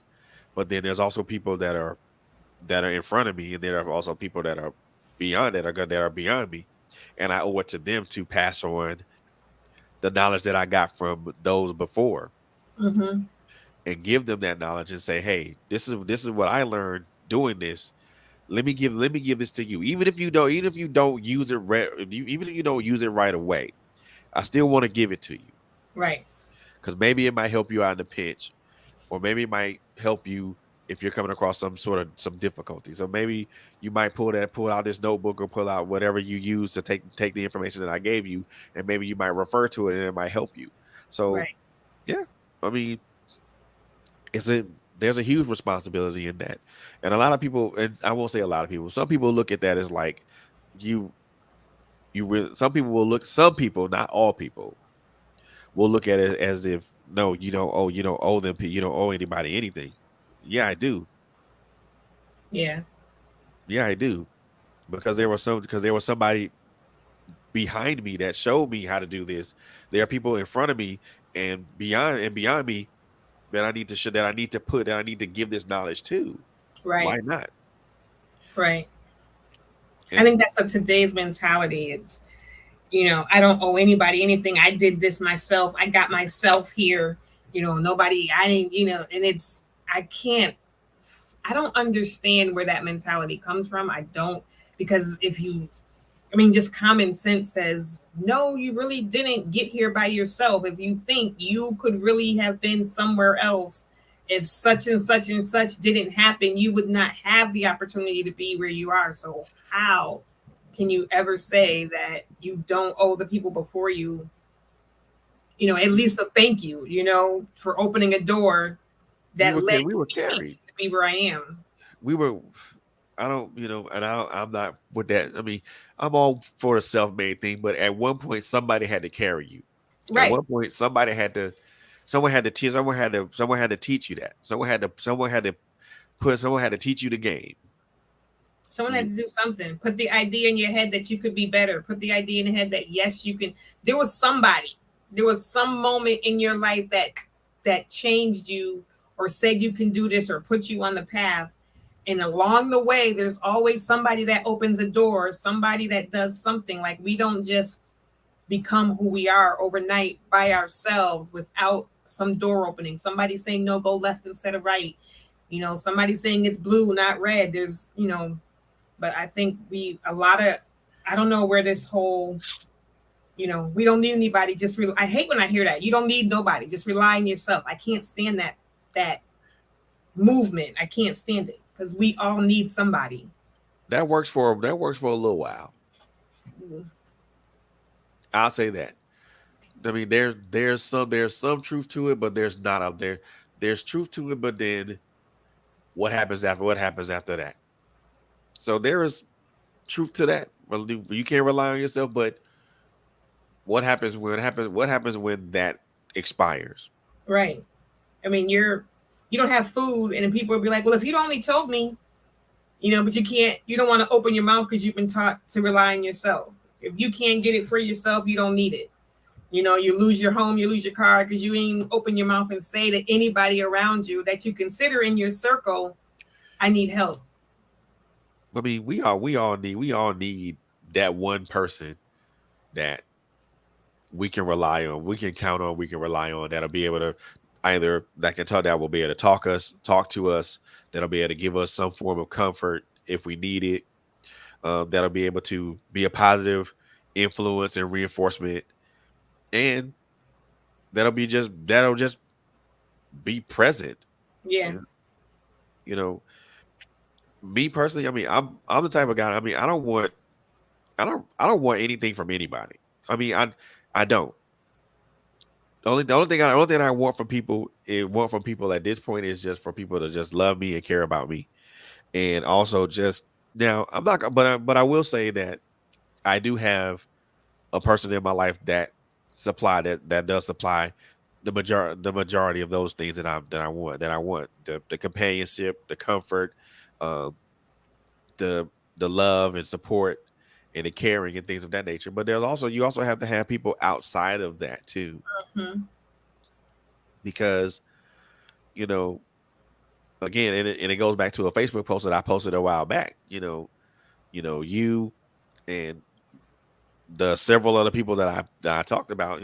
Again, I always say that it's a pleasure for me to be able to support y'all, because I get to see the fruits of y'all. I get to see the fruits of y'all labor, Right. and I don't and I don't benefit from it at all. I just get to see y'all grow and succeed and everything like that. And the only thing is, well, you didn't get anything out of it. Oh, I got something from it. I got satisfaction in knowing that I was helping, that I helped push them forward. Right. Everything else is just additional stuff, you know. And I know you talked a little bit about, whether or not people would notice your EP and things of that nature. Um, what makes you think that someone won't notice that? Is it because of how saturated the scene is in mass, or is it something different? I think there's still that part. I still have that part of me that's still very, even though I try to kick fear out the car, she keeps crawling back in. Her and Doubt, they run in, that team. So they keep Oh yeah. hopping back in the back seat, and I keep, kicking them out, and they keep finding a way back in. So, I'm still working on that part of me, and trying not to compare myself to others and not trying to, um, think that the bar has to be way up here. Like I have to sound as good as X in order for people to like me. And if I don't sound like this, and if I don't do this, then people aren't going to like me. I'm not going to be validated. I'm not worthy to be on this stage if I can't do X, Y, and Z, or if I can't do what she does, or, if I can't do what he does. So I'm still dealing with that within myself. And while I'm dealing with it, I'm still putting myself out there and doing the things that scare the mess out of me. So, there's still that part of me that's like, I pray and I hope and I pray and I hope, and let's, do all the little knock on woods and, spin 3 times and jump up and down and, and pray, all of that stuff. But, trying to just stay positive and just say, listen, just put out a product that you're proud of. And if 2 people like it, then 2 people like it. If 50 people like it, 50 people like it. If nobody likes it, you like it, and being happy with that. And then just keep going, because this is the first one. This isn't like it's your 10th album in, and if nobody likes it, then you could be like, oh my gosh, I've done 10 albums and I've consistently only had 2 viewers. This is the first one, and Tony's good for reminding me, of trying to keep me focused. This is your first one. So everything after this is, it's kind of like, your first kid. You do like that commercial with the first kid, they do all the stuff with the first kid. And then as it goes along, things get easier and you're like, yeah, it's whatever, so. Exactly. You Here's probably the tester. can wing it at that point. Right. I mean, so you pretty much answered the question I was going to ask you, because most people would, because I would say, what would success look like for you with this EP release? But you pretty much answered that particular question for me. I mean, a lot of people deem success upon, I don't know. People deem success on so many different parameters, whether it be monetary, whether it be fame and notoriety, or whether it be, number of listens, number of reads, number of whatever. And for me, I don't know. I don't care about fame like that. I'm I'm literally content in whatever. Yeah, I definitely am not trying to get like, Jennifer Hudson famous. I'm not trying to get, I don't want that. I want to be able to go wherever I want to go, when I want to go, and not have to worry about people. Oh, that's Kai. No. Like, I want to be able to pay my bills, maybe, build my house one day. I want that big kitchen. I have a dream house in mind. I have some things that I would like to have, but yeah, I mean, would I like to get 1,000 views so that thing can stop saying less than 1,000 views? Of course I would like to get to, more than 1,000 listens. That's, you put out stuff. Of course you put it out because you want people to hear it. You want people to listen. But I mean, at the end of the day, it's also about just putting out stuff that you love and that you're proud of, and hoping, hey, people love it. They love it. If they don't, they don't. And, I like real listens, real views, not trying to pay for stuff and all of that other stuff. Like, no, I just want real organic, people share, people like, yo, if my girl does this, check it out. And I mean, and I guess that's what it goes back to, that support, that support. If one person tells one person and one person tells one person, then, before you know it, I might be able to hit that 1,000 views. Right. Well, Maverick says she gonna have the boys run up to you for an autograph when you come here. Damn. So I guess she's gonna embarrass you right off top. Of course she is. I can't wait to go down to Florida to see her. She is like my biggest supporter. I love Mav. She is like my sister, and it's crazy that, people who are not related to you be your biggest supporters and be your biggest cheerleaders, and, what can I do for you? And the people just don't understand. A lot of times it's not about money. Like, a lot of times it's really not about, like, Mav being on here. It didn't cost her anything to do this. You know what I mean? She's so silly.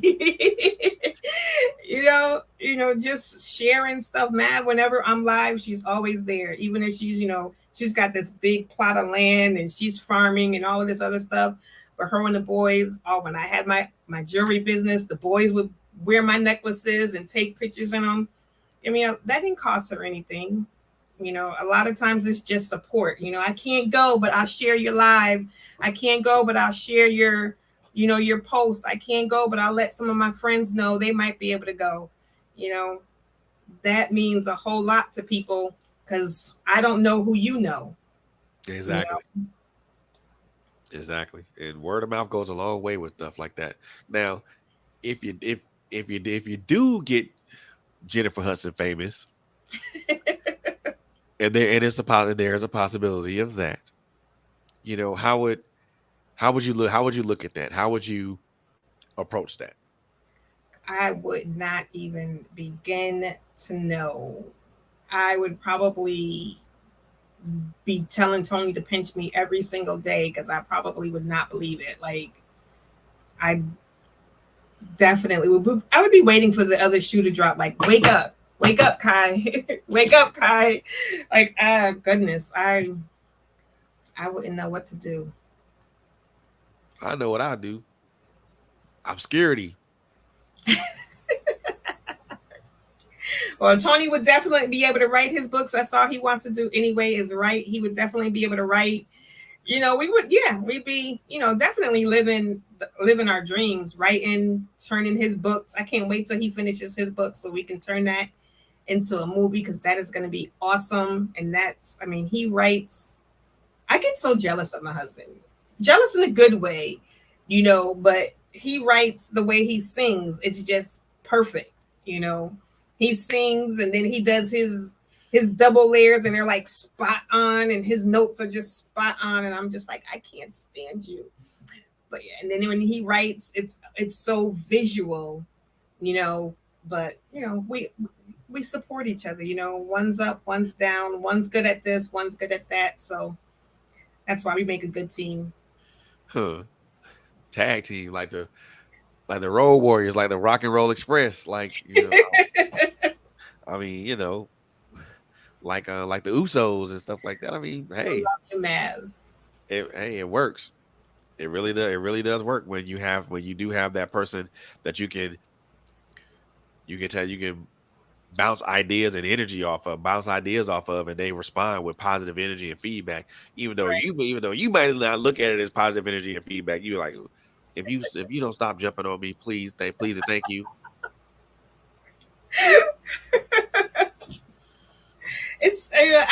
It's funny because Tony being in his 50s, me being 50, we're surrounded by people like Rage and Nia, who are in their 20s. Tony, who's I believe in his 30s. We're like they're old enough to be our kids. Some of them, So and it's really weird that we are getting all of this feedback and being with this younger generation and they're like, nah, you got this, you can do this, you're good, no, you're fine, and it's almost like a boost, it's not an ego boost, but it's like that, drinking a Red Bull or something. Here's this generation that we're almost, the world tells us that we're so different and we're so far removed from each other that we can't connect. And here we are connecting, and here they are, motivating me, and I'm motivating them, and so our paths are intertwining, even though the world says, nah, y'all shouldn't be able to connect to each other. You know what? I don't believe that. I really don't, because the simple fact of the matter is your age should not dictate anything. Oh no. You and Tony would probably end up being the elder statesman, if it came to it, with Paige. No, dead ass, dead serious. I mean, there are people that are younger than me, and I'm because I consider myself the elder statesman, and I'm like, but there's so much that I learn from watching people that are younger than me, operate, because they operate with purpose and with and with a vibe and with energy and something you want to take or you want to, and to me that's infectious. Yeah. And that to me that's infectious. So I mean, for me it doesn't matter. I mean, hell, you can be 30, you can be 13 or 53 or 103 or 73. If there's something I can learn from you, oh, man, look, I got a pencil and paper handy right there waiting. Just, hey, I'm still a sponge. I'm still a sponge at almost, well, damn, 4 days removed from 4 days from 50. Damn. Okay. Okay. Yeah, so you're Jesus gonna hit it Christ. before me. Shut it. I still got 12 more days. Shut it. Just shut it. I guess I get to tell you what it feels like. Yeah, tell me what that midnight feels like. Psh, Does it feel any different at 12:01? no, because it's just another day. Right. I mean, what? Something else additional may be hurting at the end of the day. Sheesh. Well, hopefully this year. I mean, I have surgery planned on the 15th for my knees, so hopefully I will be feeling better on my 50th. July 12th, Tony. July 12th. So I think that's a Tuesday, I believe. Have to remember that. Let me shout you out. Whoop whoop whoop whoop. Happy birthday to you. You know what? I agree. I agree with that, Maverick. I really do, because it don't feel no different than 40. I mean, what? You're just another decade older. That's all. Right. I mean, and again, that's 50 is a milestone for a lot of for 50 is an achievement and a milestone for a lot of us. You know. Oh yeah. That's half a damn century. Yep. Oh, and Monica says happy early birthday to you. She said it feels absolutely amazing to be 50, by the way. Yeah, because Monica's birthday was yesterday.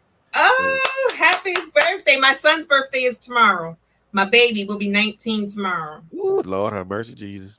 Yeah, I'm the 20th, and then my oldest will be 31 on the 22nd. Dang.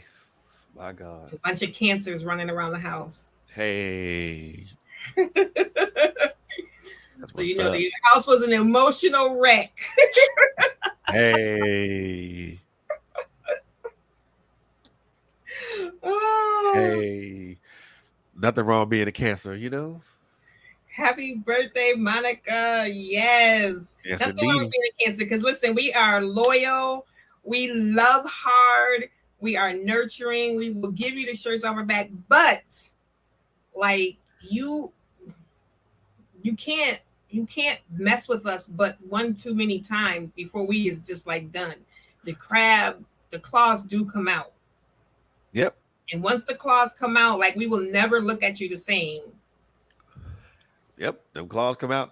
Remember, claws are just as deadly as teeth. Matter of fact, they close with more pressure than teeth. Mm-hmm. Just so y'all know. Just so y'all know. A crab's claws can have more pressure than a lion or anything like that. Well, the larger crabs, yes. But still, even the smaller crabs, they can do damage. They do damage. I done seen them little videos of people thinking they cute with them little things, and they be trying to get them. They grab their nose and they all bleeding and stuff, or they grab their ear and break it in half. Go ahead. Snap. Snap. They don't know. I guess they'd have to find out. You have to find out. Sometimes, you just got to keep like Tony says with his dragon spirit. Sometimes people just got to keep poking the dragon. My inner. I got that tiger butterfly thing going. So it's like, go ahead. You keep poking me. You are going to get bit. The butterfly side might be pretty, but the tiger side is fierce. So keep on poking me. See, I most definitely got this little saying that I want to put on a t-shirt. And I'm gonna find somebody to do it. I think I got Don't some. say it out loud because then somebody else gonna put it on a t-shirt. Don't say it out loud. They not. I'm not. They not gonna get it because it's already gonna be on the t-shirt, and they're gonna be like, "You really, that's yeah, that's me."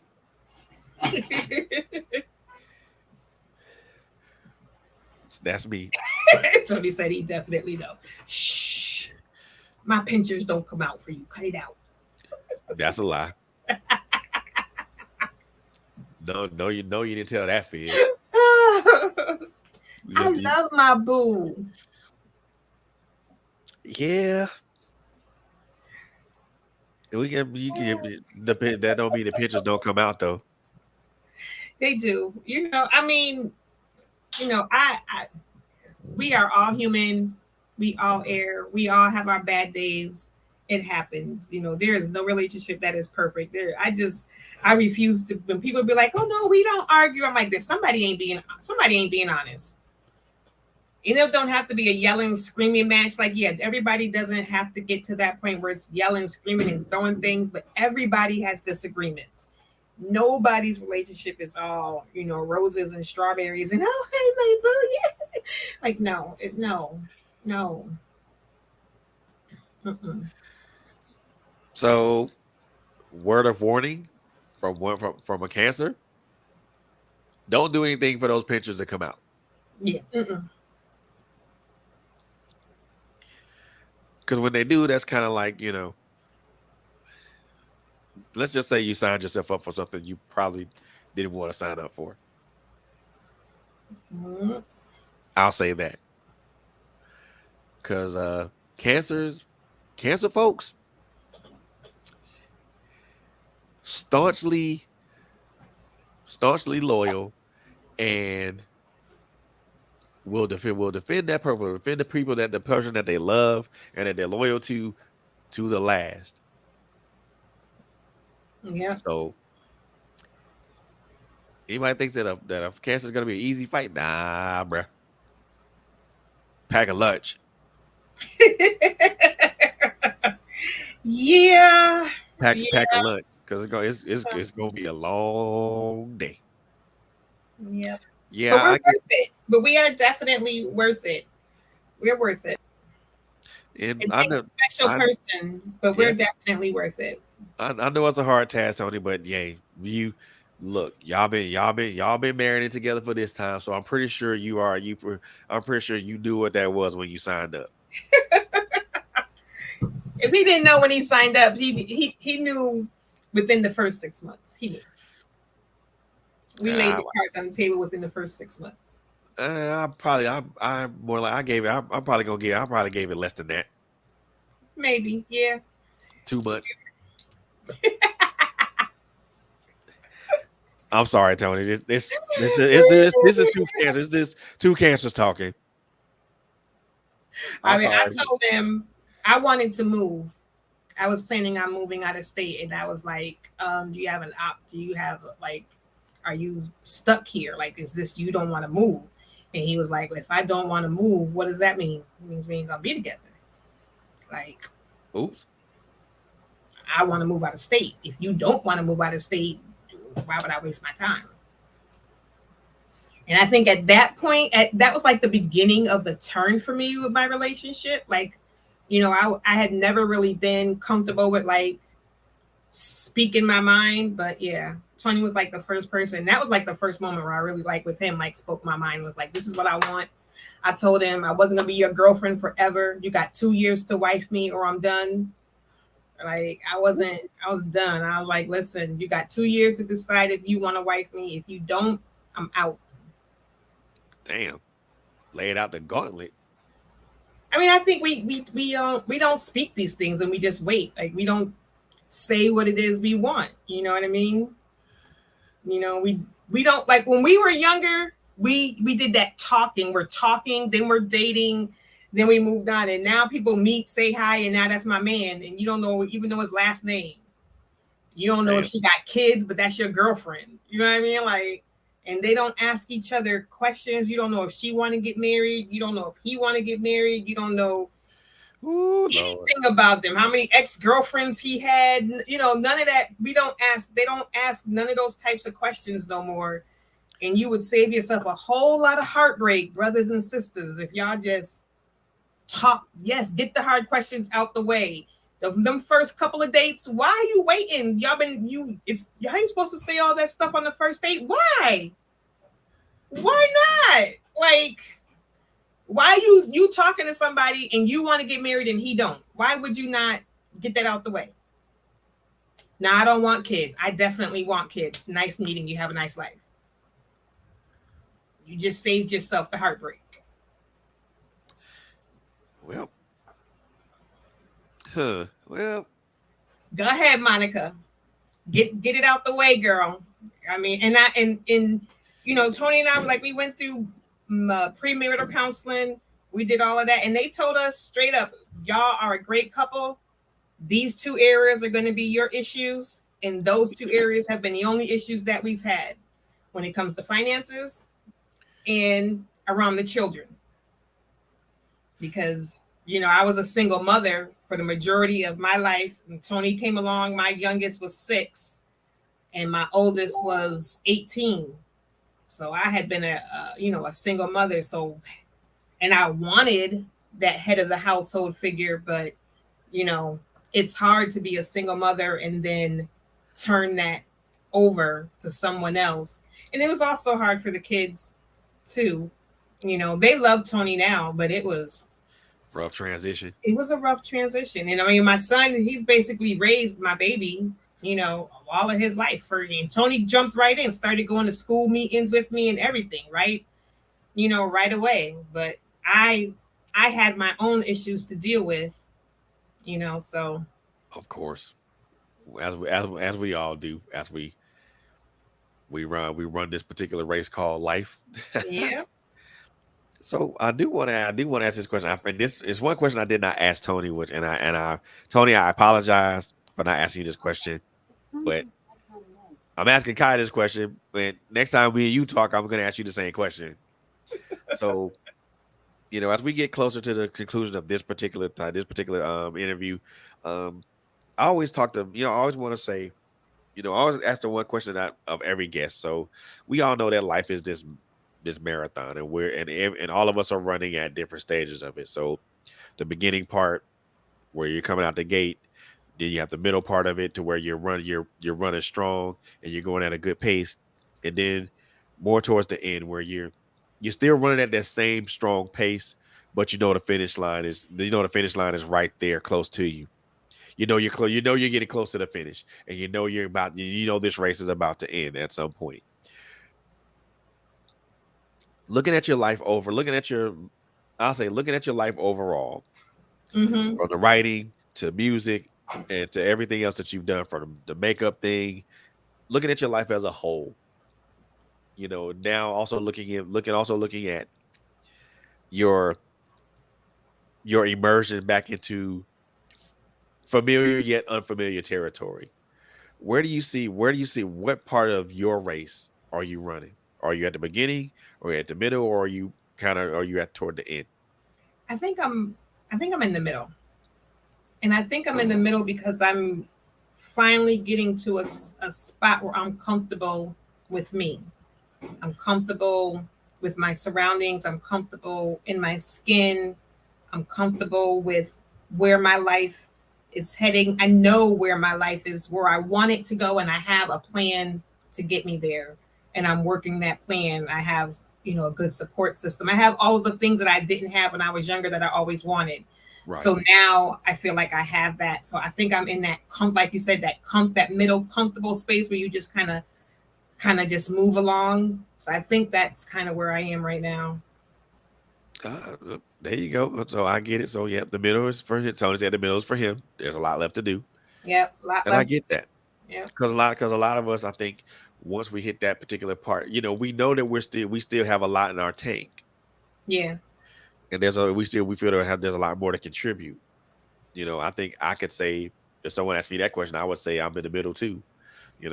I'm still running at that strong pace, still pushing, not necessarily trying to push to go faster, but not Right. slowing down either. Right. Right. So yeah, I like that answer. Well, because some I know younger people will say I'm at the beginning, and someone who was a little bit more advanced in age would say, yeah, I'm kind of like toward the end, or they would say, I know one young person said that they were at the end of what they were doing, not their Okay. life, but at the end of what of that aspect of their life, and that was an interesting thing that he said, and kind of it was interesting for someone in their early 20s to say that they were in their early to mid 20s to say that they were at the end of one aspect of their life, meaning Mm, one part of it. Now they're transitioning over to another aspect of it, and I gotcha. found that I thought it was interesting. I'm like, dang, that's Never cool. thought about it that way. Yeah. I like that Right. because we look at it as we look at that part of it as the whole, as that one whole of our lives, Right. and we never look at it as maybe this particular marathon, like the marathon of music or the marathon of writing, where we are at that in that instance. And I think we look at it as the totality of our lives, and not Different stages, yeah. like a book, different chapters. Of course, It's hey, different this chapter of my life, this chapter of my life is this. This chapter of my life is this.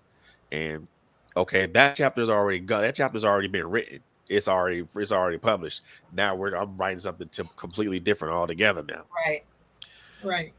Yeah, and I do agree with Tony and Maverick. There are stages in life, stages and chapters. You Yeah. know, it just depends. I think at the end of the day, it depends on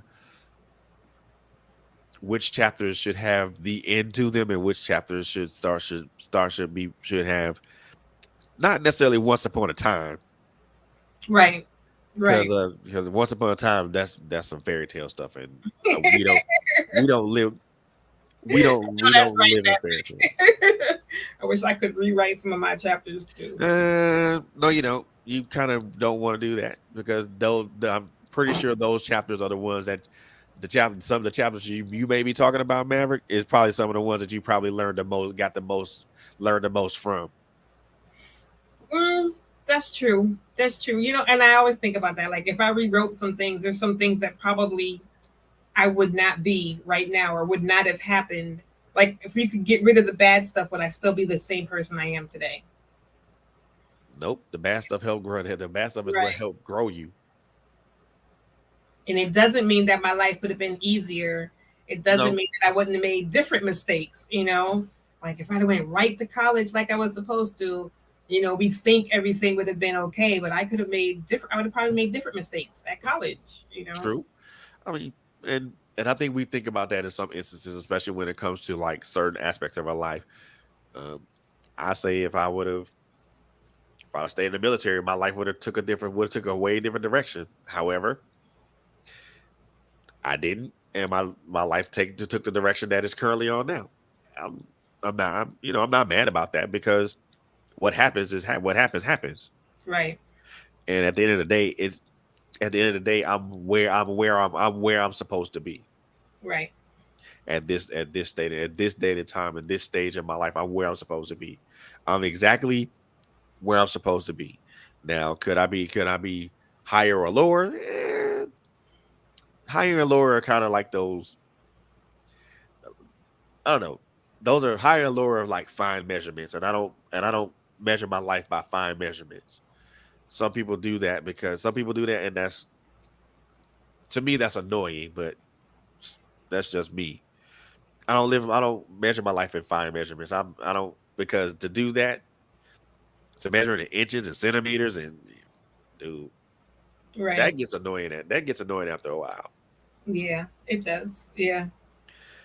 and it gets frustrating after a while because now you live your life based upon It's usually information. somebody else's measurements that we're Yeah, going by. Someone else has set the bar that we're supposed to be living up to. You know. yeah. Okay, so yeah, I agree with that. I agree with that, Maverick. But at the same time, it doesn't benefit no one's soul. But I think in some instances, it has helped you in some way or some shape to become the person that you are now. Yeah. I mean, I hate with a passion. I hate, I hate, I hate saying hate, but that term, what doesn't kill you makes you stronger, or there's always somebody else going through something worse. Those are the two phrases that I cannot stand. I don't even subscribe to any of those. I mean, if it what happened? What happened if it did kill me? Would I be stronger then? No, I'd be dead in a pine box. Right, right. But I hate it because it goes back to that. Um, we all have to go through the test. We all go through a fire. We all go through all of this type of thing. And like I said about the butterflies, they go through this little chrysalis being pressed and being, contained in this small thing when they're actually like, they're this big and they're in this little tiny, tiny thing. And, my life, when I look back at my life, I'm like, what is the possible things that I went through? What was the benefit? What is the benefit of a child being molested, a child being abused, somebody losing a child? Like, what is the benefit to any of those things? And we can't wrap our minds about it. But then when I think about it, I'm like, but it did make me stronger. And some, like, after I got through all of the crap and after I got my head together and, after I went through, all of the stuff that I went through, but even with all of those up and down things, I am at a different place now, where now I can appreciate certain things. Like, I wanted to be married when I was young. If I'd have got married in my 20s, it would have been disastrous. It would have been disastrous because even though I wanted it, I couldn't keep a relationship. How was I going to keep a marriage? I thought marriage was going to be the answer to all of my problems. I was going to get married. I was going to have this great guy. We were going to live together. We're going to get the house and all of this stuff. But I couldn't even keep a relationship, without the yelling and the screaming and the throwing things. Like, I was a mess.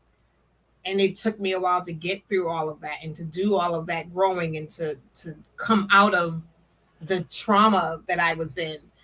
But I mean, It made you a better person, made you a stronger person. It did. And it took a while, but it does, yeah. And Tony says, yeah, it doesn't make any sense when we're going through it. We don't understand it.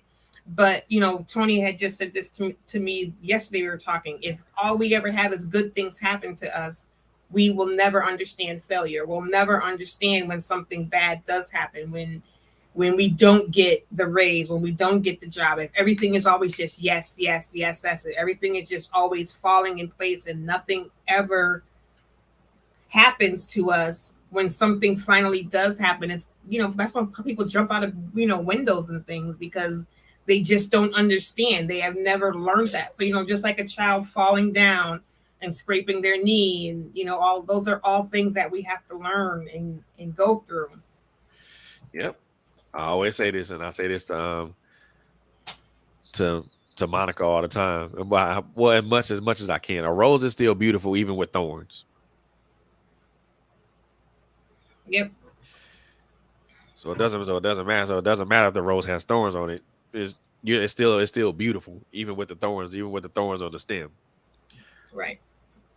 People take the thorns away because they hurt. Yeah. But is a rose still would a rose still be beautiful with the thorns there? Yeah, it would be. Just because one thing sits on it doesn't make it less beautiful or less pleasing. The thorns are there as a protection. People cut away the thorns because, well, it doesn't look pretty the roses don't look pretty when you put them in a bouquet and they have the thorns on them. Well, you forgot the reason why they were there in the first place. But hey, I say a rose is still beautiful even with thorns, and I think a lot of people look. Yes, that is true, Monica. You have to be careful how you handle it, because yes, you will get poked exactly by those thorns. Exactly. So if you're careful in handling that rose, you will. If you're very careful in handling that rose, and you're making sure that you're careful. It guarantees you don't get poked. Right. But if you Exactly. manhandle it and yeah, you're gonna get poked more than one time. So Right. yes, I agree Right. wholeheartedly. There you go. So look here, I'm gonna give you this opportunity to give yourself a shameless plug to let everybody know, first of all, who you are, um, the name of your EP, the video that you got out, and your album release party, and anything else that you want to add on to that. So the floor is yours. So, first and foremost, thank you, Fred. Appreciate you. Love you, love you, love you. Listen, if you're an artist, if you're a business owner, you got something to say and you need a platform to say it, reach out to this man. Which way? This way. Reach out to this man. Hit him up. TrailBlazerz Radio. Y'all are doing wonderful and big things, not just Fred, because I watch some of the other shows as well. Make sure y'all hit these talented people up. They are giving you a voice. Get over here, talk to the man, and see how he can help you let people. Because me and Tony always say this: nobody can support you if they don't know where you are, if they don't know you exist. So here is your platform to let people know that you exist. So thank you for giving us a platform to let people know that we exist. So who am I? Kie Rodriguez, Kieix, right here. You see it right there, Kieixa. You can find me across all streaming platforms, social media. Just type that word in, my name in. Usually I pop up. By the time you get to the X, usually my page will pop up. On Facebook, I have several pages. Everything else, I just have one. So my video Butterfly just recently dropped July 1st. So you can find that on YouTube. Put in my name in Butterfly and it will come up. The single Butterfly drops across all streaming platforms at midnight tonight. So please, please, please, please, please go check it out on Spotify and iTunes and all wherever you listen to music. Check it out. Help me get to 1,000 streams. Share it with your friends. All of that good stuff. And then July 30th is my album release party here in Springfield, Massachusetts. If you are local and you would like to come, hit a girl up so you can get a ticket. No tickets will be sold at the door. You do have to get a ticket in advance, or at least pay for your ticket in advance. And if you can't make it and you would like to contribute, you can do so also just by hitting me up. And if you would like to get the album in person, like a physical disc, I will definitely send you one and a gift. Oh, well, dang you. So you doing it like that, huh? Yes, we're trying to. We're trying to do what we do. And check out Page the Label. That is the label that I am on. Check out Page the Label. My husband, T Wade, Diamond Star Entertainment, that is my management team. And Rage, make sure y'all check out. She is my engineer. Say Some Studios, they also did some work on the album. And Big Vision Concepts, they did the video. So make sure you check out all of those people's and support. Oh, alrighty then. So look at them. So, and I'll just do that in the comments. So Butterflies, a video by my sis, is available. It's live, right? I put love live. I'm sorry, live on YouTube. Golly, It is live right now. and then that single drops at midnight, which is 2 hours away. So on all streaming platforms. So if you guys want to hear more of that and you're intrigued by the video and want to hear the song, go get it, please and thank you. Please and thank you. And I can't stress this enough. I always say this when I have someone that's a creative here. I can't stress this enough that support for us as creatives is extremely important. The reason I say that is because a lot of the things that we do as creatives, well, I won't even say a lot. The majority of the things that we do as creatives, and I can say this because this is my situation. A lot of things we do as creatives, it comes out of our own pocket. We're paying for a platform to use for like podcasting. We're paying for equipment that we're using. We pay for equipment that we use to record, such as microphones, speakers, maybe a downloading a program that we may have to pay a subscription for, or any other thing that we're doing. Maybe there's another person that I truly adore, that I truly adore and respect. Well, two people that I truly adore and respect. Um, Traz and Mika Tiller. They a lot of things that they do come out of their pocket, and you know Morgan and so many other people, so many other lovely people. What I'm really trying to say is that a lot of what we do, no, the majority of what we do comes out of Mhm. our own pocket, Yeah. and monetary support is good. Yes, it is good. It is lovely. We appreciate it. It it helps us pay. It helps us pay bills. Um, it helps us pay bills. It also helps us stay afloat and things of that nature. Keeps our businesses and our platforms afloat. Cool. Monetary support is good. Is good. Physical support is even better. Yeah. If you can't come to a show, if you can't come to a podcast or anything like that, like it on social media. Share the live on social media. Share the live or share the platform on social media. Um, Word of mouth is good. Word of mouth advertising is good as well. Is good as well.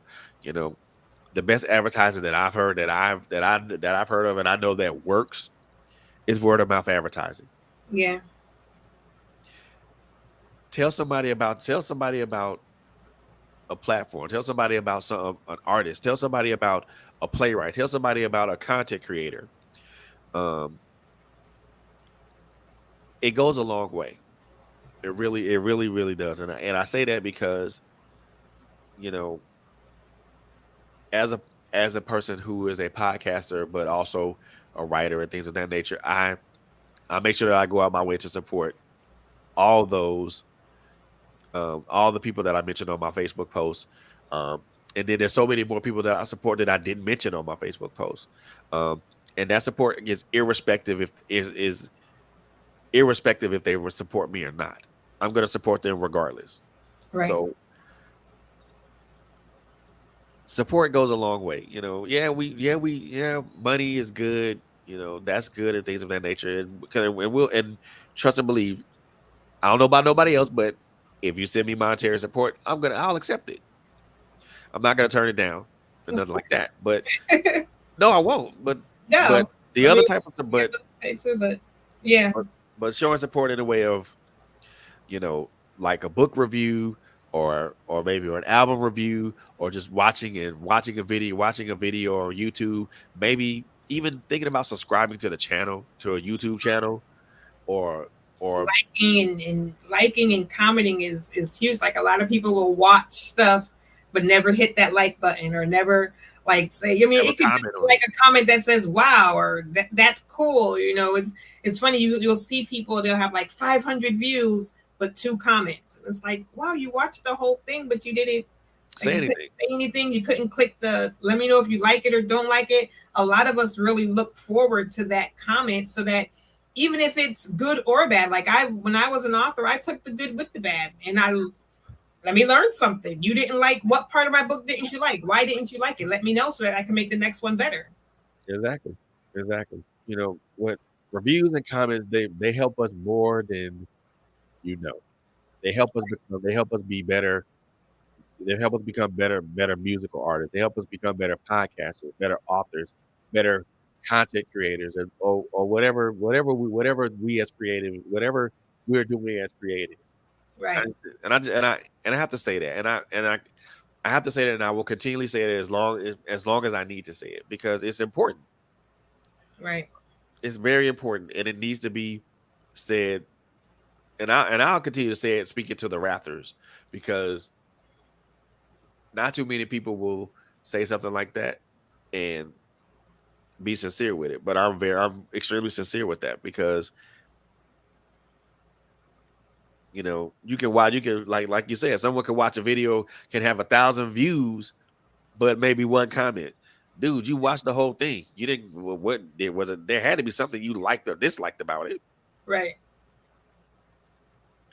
You know, anytime I saw Tooley's video, I commented on his on YouTube. Saw your video.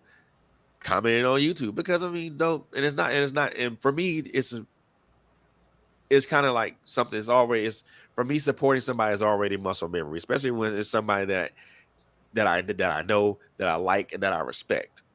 Right. Even if I don't like you, even if I don't like you, I respect you. I'll always respect you as a human being. That's as a human being. That's your right. That is an inalienable right to be respected. Right. But I will always. But if I don't like your content, I'll say, hey, I didn't like that, and this is why. And you'll see that, and then you'll say, okay, well, he didn't like this content. What can I do to get him to like my content? Maybe let me change up. Let me change my plan. That's all I'm saying. Right. That's all I'm. Yeah, That's we all gotta I'm learn really. that everybody doesn't have to like us. I can't stand the people who want all 5 stars and oh my goodness, why'd you give me a 4-star? Can you please change it to a 5-star? And like listen, No. everybody is not going to like you, and everybody does not have to like you. I mean, we've got to grow some thicker and that goes back to that whole, liking everything going your way. We gotta have thicker skin. If Yeah. everything goes your way, you don't know how do you get better if everything is always A+? How are you going to grow? How are you going to get better? There's nothing to improve. Improvement is a conscious choice, y'all. A conscious choice. Self-improvement is a hard thing. It's a hard thing for us to do, but we have to do it because if we thought we were perfect all the time, there will be no room for that. And I know for a fact I ain't perfect. I know I ain't. Tony, be quiet. He ain't perfect either. No, I wait for him to say, yeah, you ain't. He probably he might chime in. Yeah. But I mean, we're not. None of That's us all are. I'm saying. And that's it. We all need to give each other some grace and mercy because not one of us is perfect.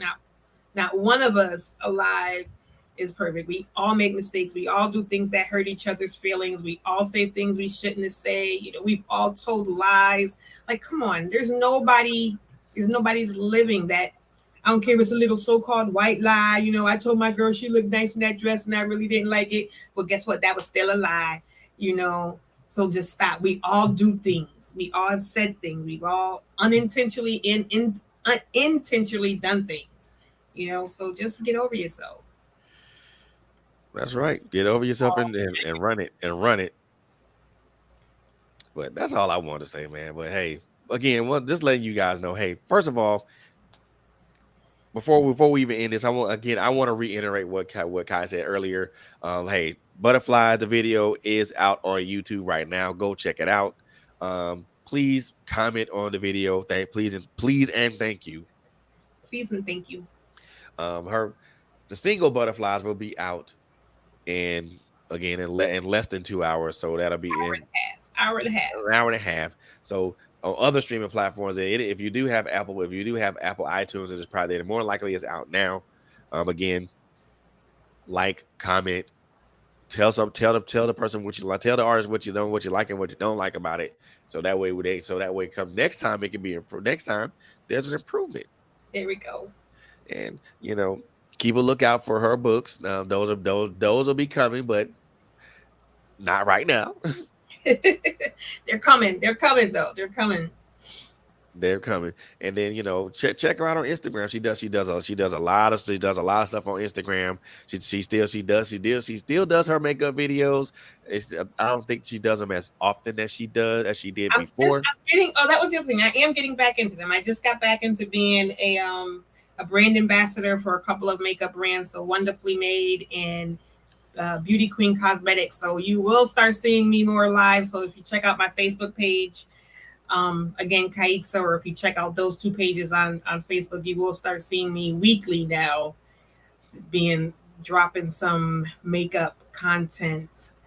So yeah, some for those who are makeup artists and things who like to watch stuff like that. Hey, got some more good content for you. So check it out. And also, I was gonna say October, July 30th, 4 to 8 p.m. If you are in the Springfield, Mass area, go check out my sister's album release party. There's gonna be a lot of local performers there. Rage will be in the building. Farrell Bacon will be in the building. Toon Leaf the Ramblers in the building. Tony Way the Dragons in the building, and my sis Kai is gonna be in the building as well, along with so many other artists and so many other personalities that'll be in the building. If you are in the Springfield, Mass area, go check this out. 4 to 8 p.m.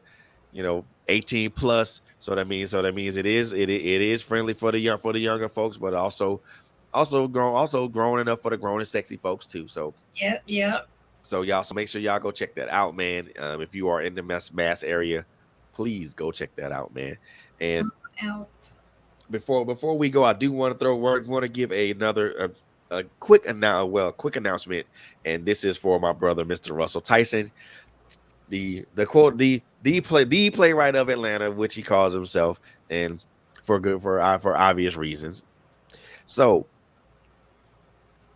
August the 6th, 2022, at 2 showings, 2 p.m. and 7 p.m. at the Atrium. The life-changing stage play, A Changed Mind, will be making its return to the Atrium. So if you guys are in the area, come check out the play. Tickets are on sale right now at $35 per person.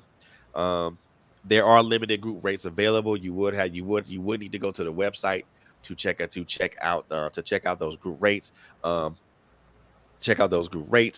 And if you want more information about this stage play and also about the playwright, you can go to www.inspiredimageinc.com/A Changed Mind. That way, that particular website will give you all the basics of the play. Also, the cast and other players in the play. I personally been to the play myself. It is a wonderful, wonderful, wonderful play. I really want you guys, if you are in the area, if you are in the Atlanta area and you want to see a good play, by all means check this out. Also, I mean, I got other good friends who have things that are going on in the mix. I'm gonna see if I get there and get information about what they got going on too, and I'll make sure I make announcements right here on TrailBlazerz Radio right here on this platform as we get them. But most definitely, if you are in the area, check it out. Tickets are $35. Go to the website mentioned, and for more information. And with that being said, one other thing, and I want to say this now. So I am in a magazine called the magazine is called the Men Who Hustle magazine. This is from the Pretty Women Hustle magazine. I have an article in there. I talk a little bit about myself, my journey as a writer. I answer the question, what does it mean when they mention a man who hustles? So I answered that particular question. So you guys check it out. I did put a Facebook post out there for folks to check to see. I'll also make that available again on another Facebook and Instagram post. So please, there's a digital copy of the magazine. There's also, if you guys want to buy a print version, there's a website. Matter of fact, let me actually do this right now before I forget about it, because I want to make sure that people are able to get this and see this, because yes, I want to see. I am actually beyond proud of myself, because yes, congratulations. I try to talk, as much as I don't like talking about myself. I actually do. Much as I don't like talking about myself, I hate talking about myself, y'all. I really do, because and let's be honest, because at the end of the day, it's not about me. It's about the people that the people that are aligned with, and the people that I support. So I really don't like talking about myself. I am horrible with talking about myself. I really am. And I'm like, I don't want to talk about myself because I'm embarrassed and I don't want to do it. But apparently, somebody said I need to talk about myself more. So I guess I will. Mm-hmm. Yes, sir. there. I put the link. I put the link in the. I put the link in the comment section, so you guys can take a. You guys can take a. You guys can take a gander at that and read it. There, so there. And the fun. Not and I'm not the only one that's in the book in the magazine. There are so many other great brothers in this magazine, who who contributed an article, who contributed their thoughts, and who contributed their thoughts on their thoughts on things. So I am not the only one that contributed to this, and there's so many talented brothers, um that are here, that are on this. And so yeah. There's so many talented brothers that this magazine celebrates. um And I really want you guys to check out this book. If you guys want a print copy, I think that when you guys want a print copy, I think there is a link for that. I'll make sure that I'll make that available. But the link that I just put in the comments is the digital copy. So you guys can check that out. Again, there's so many great brothers that are celebrated in this particular mag. And I think we and I'm this is not me being biased or anything like that, because we as brothers and sisters need to be celebrated. We all need to be celebrated. But I think Right. it goes without saying that a lot of us men folk aren't celebrated, or at least not enough, Right. Not enough. Definitely. because of what we do, because of things that what we do, and the contributions that we make to society and things of that nature. So there's some very positive brothers in this book, in this mag. Um, and I wanted, and I don't know them all personally, but I want to just say, I want to say this out here in Radio Land and on Facebook and Facebook Live and YouTube. Congratulations to all the brothers that were in that magazine. Um, most definitely salute every last one of you brothers. Salute every last one of you brothers. Um, thank you to the person who has the magazine for allowing me to be part of it and to be an integral part of that. I am I am so honored, and I'm speechless, and I don't know what to say. I'm speechless. And the You only thing I deserve, can say is thank you, and you I appreciate definitely that. deserve the recognition. So it's awesome. Thank you, I appreciate that. Well, ladies and gentlemen, that's going to end this episode of Trailblazer with me, your boy Fredrick Beaty, and the young lady that's aligned to my right or your left, however you're looking at this. Miss Kie Rodriguez, as I stated before. The butterfly, the video is available now on YouTube. Butterfly, the single, will be available in less than an hour and a half on other streaming platforms. If you have Apple iTunes, it's probably available now. If you're in the Massachusetts, if you're in the Springfield, Mass area, album release party is on the 30th, Yes, 4 sir. to 8. Check it out. There are going to be so many talented local and talented artists that are going to be there. So most definitely check that out, man. Also, she's going to be doing more makeup stuff. So check that out too. She is a brand ambassador for some products that she's going to be talking about and them demoing those products. So keep your eyes and ears out for that. And Yes. Kai, I want to thank you so very much for giving me an opportunity to talk to you. Of course, of course. You honor me. You honor me with your presence. You honor me with your energy. You honor me with your enthusiasm for what you do. I wish you and Tony the very best of luck in all of your endeavors, because I mean, you guys are like, I know you guys for a while, and I consider you guys. Family. I consider you guys. Be family. You will And always be family. I consider you guys a part. I consider you guys a part of me, and that speaks volumes. So thank you for just Thank honoring you me for with your having me presence. on. I appreciate you so very much. Keep Oh, doing what you're doing. don't Big make and me cry up big and here, better y'all. things coming to you. Don't make me cry up in here now. Don't be crying. Don't be crying. It's okay to cry, but don't be crying. I got you. So on that note, man, I want to leave you guys with this particular thought, and this thought came to me I've been watching a lot of things. One of the things that I've been watching, I won't say watching, but I've been following was what's going on with WNBA basketball star Brittany Griner. And I had a thought process, and me and my girl, me and Monica, who's my girlfriend, we've been talking. We talked about it briefly, but I thought about it some more. So I'll say this.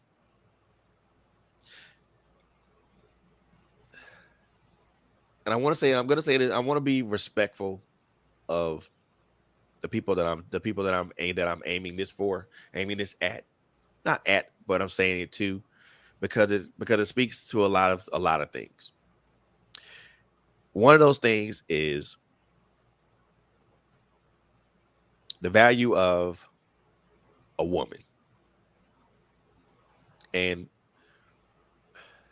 I thought about the Roe versus Wade thing too, and all this stuff kind of just thought came to me. So I'm speaking toward the value of a woman.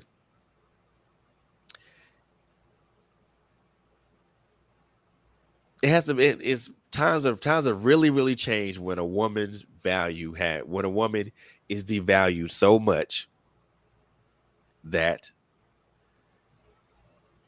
she has no say over what she can do with her body.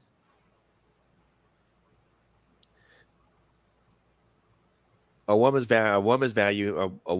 devalued so much when we look at how women are viewed in sports, how women are viewed in corporate America, how women are viewed in the military. A woman is devalued. A woman, first and foremost, there's a woman that's sitting in a Russian jail cell. I'm not looking beyond. I'm looking beyond her being a WNBA star. She's a woman first, basketball player second.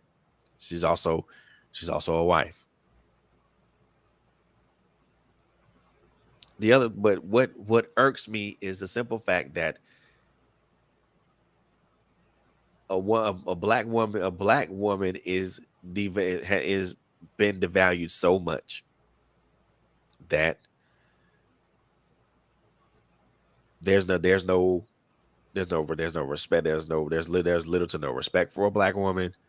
There's little to no respect for a woman, for any women, period. But when I look at this even more, it even goes even further beyond that. Not just because her being a woman and being black. It also goes to the simple fact that she's part of a community that is continually shunned and talked about. That needs to stop. When did it become passe to devalue a woman? When did it become passe to say that a woman has no right or control over her own body?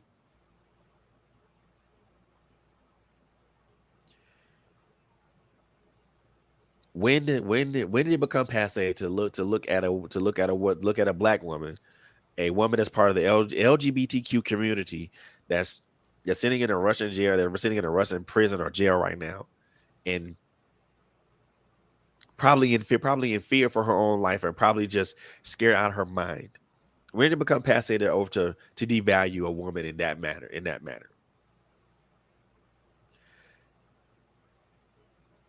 I'm gonna say this, and I'm gonna land this plane right here.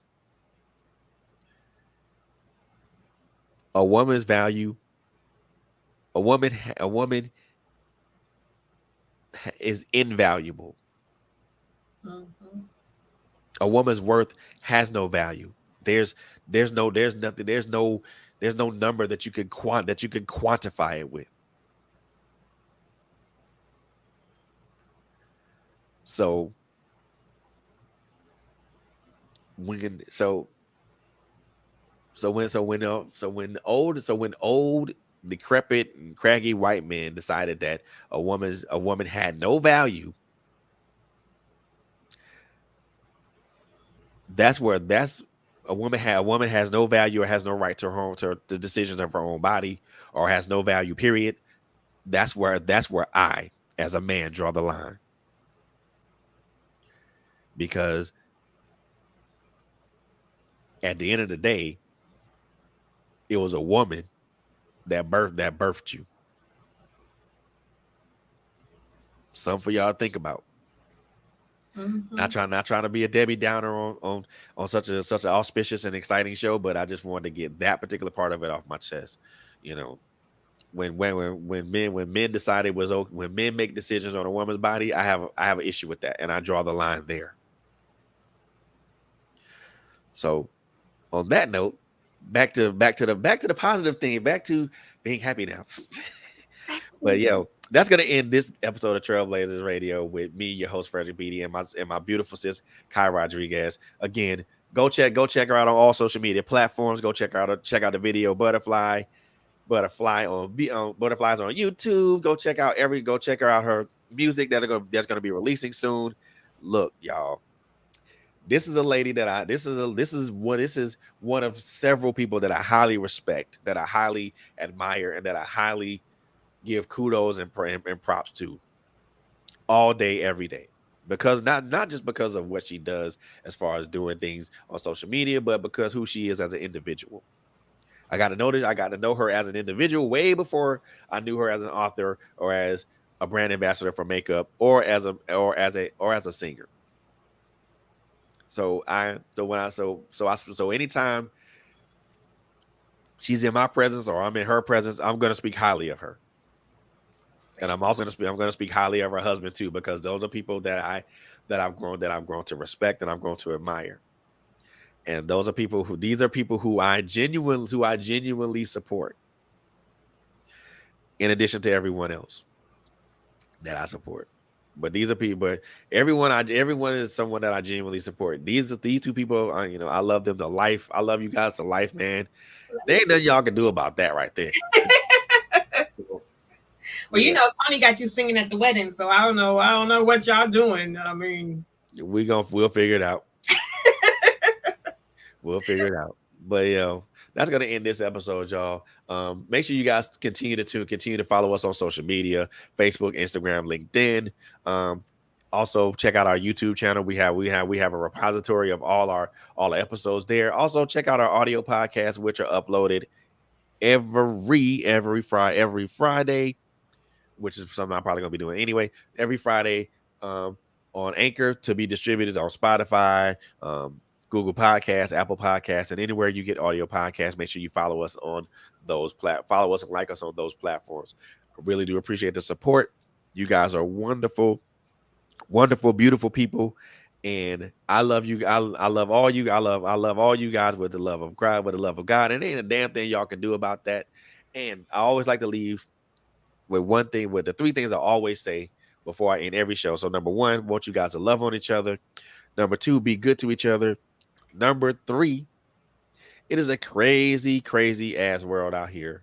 So above all, please, and I'm begging you, please be safe out here.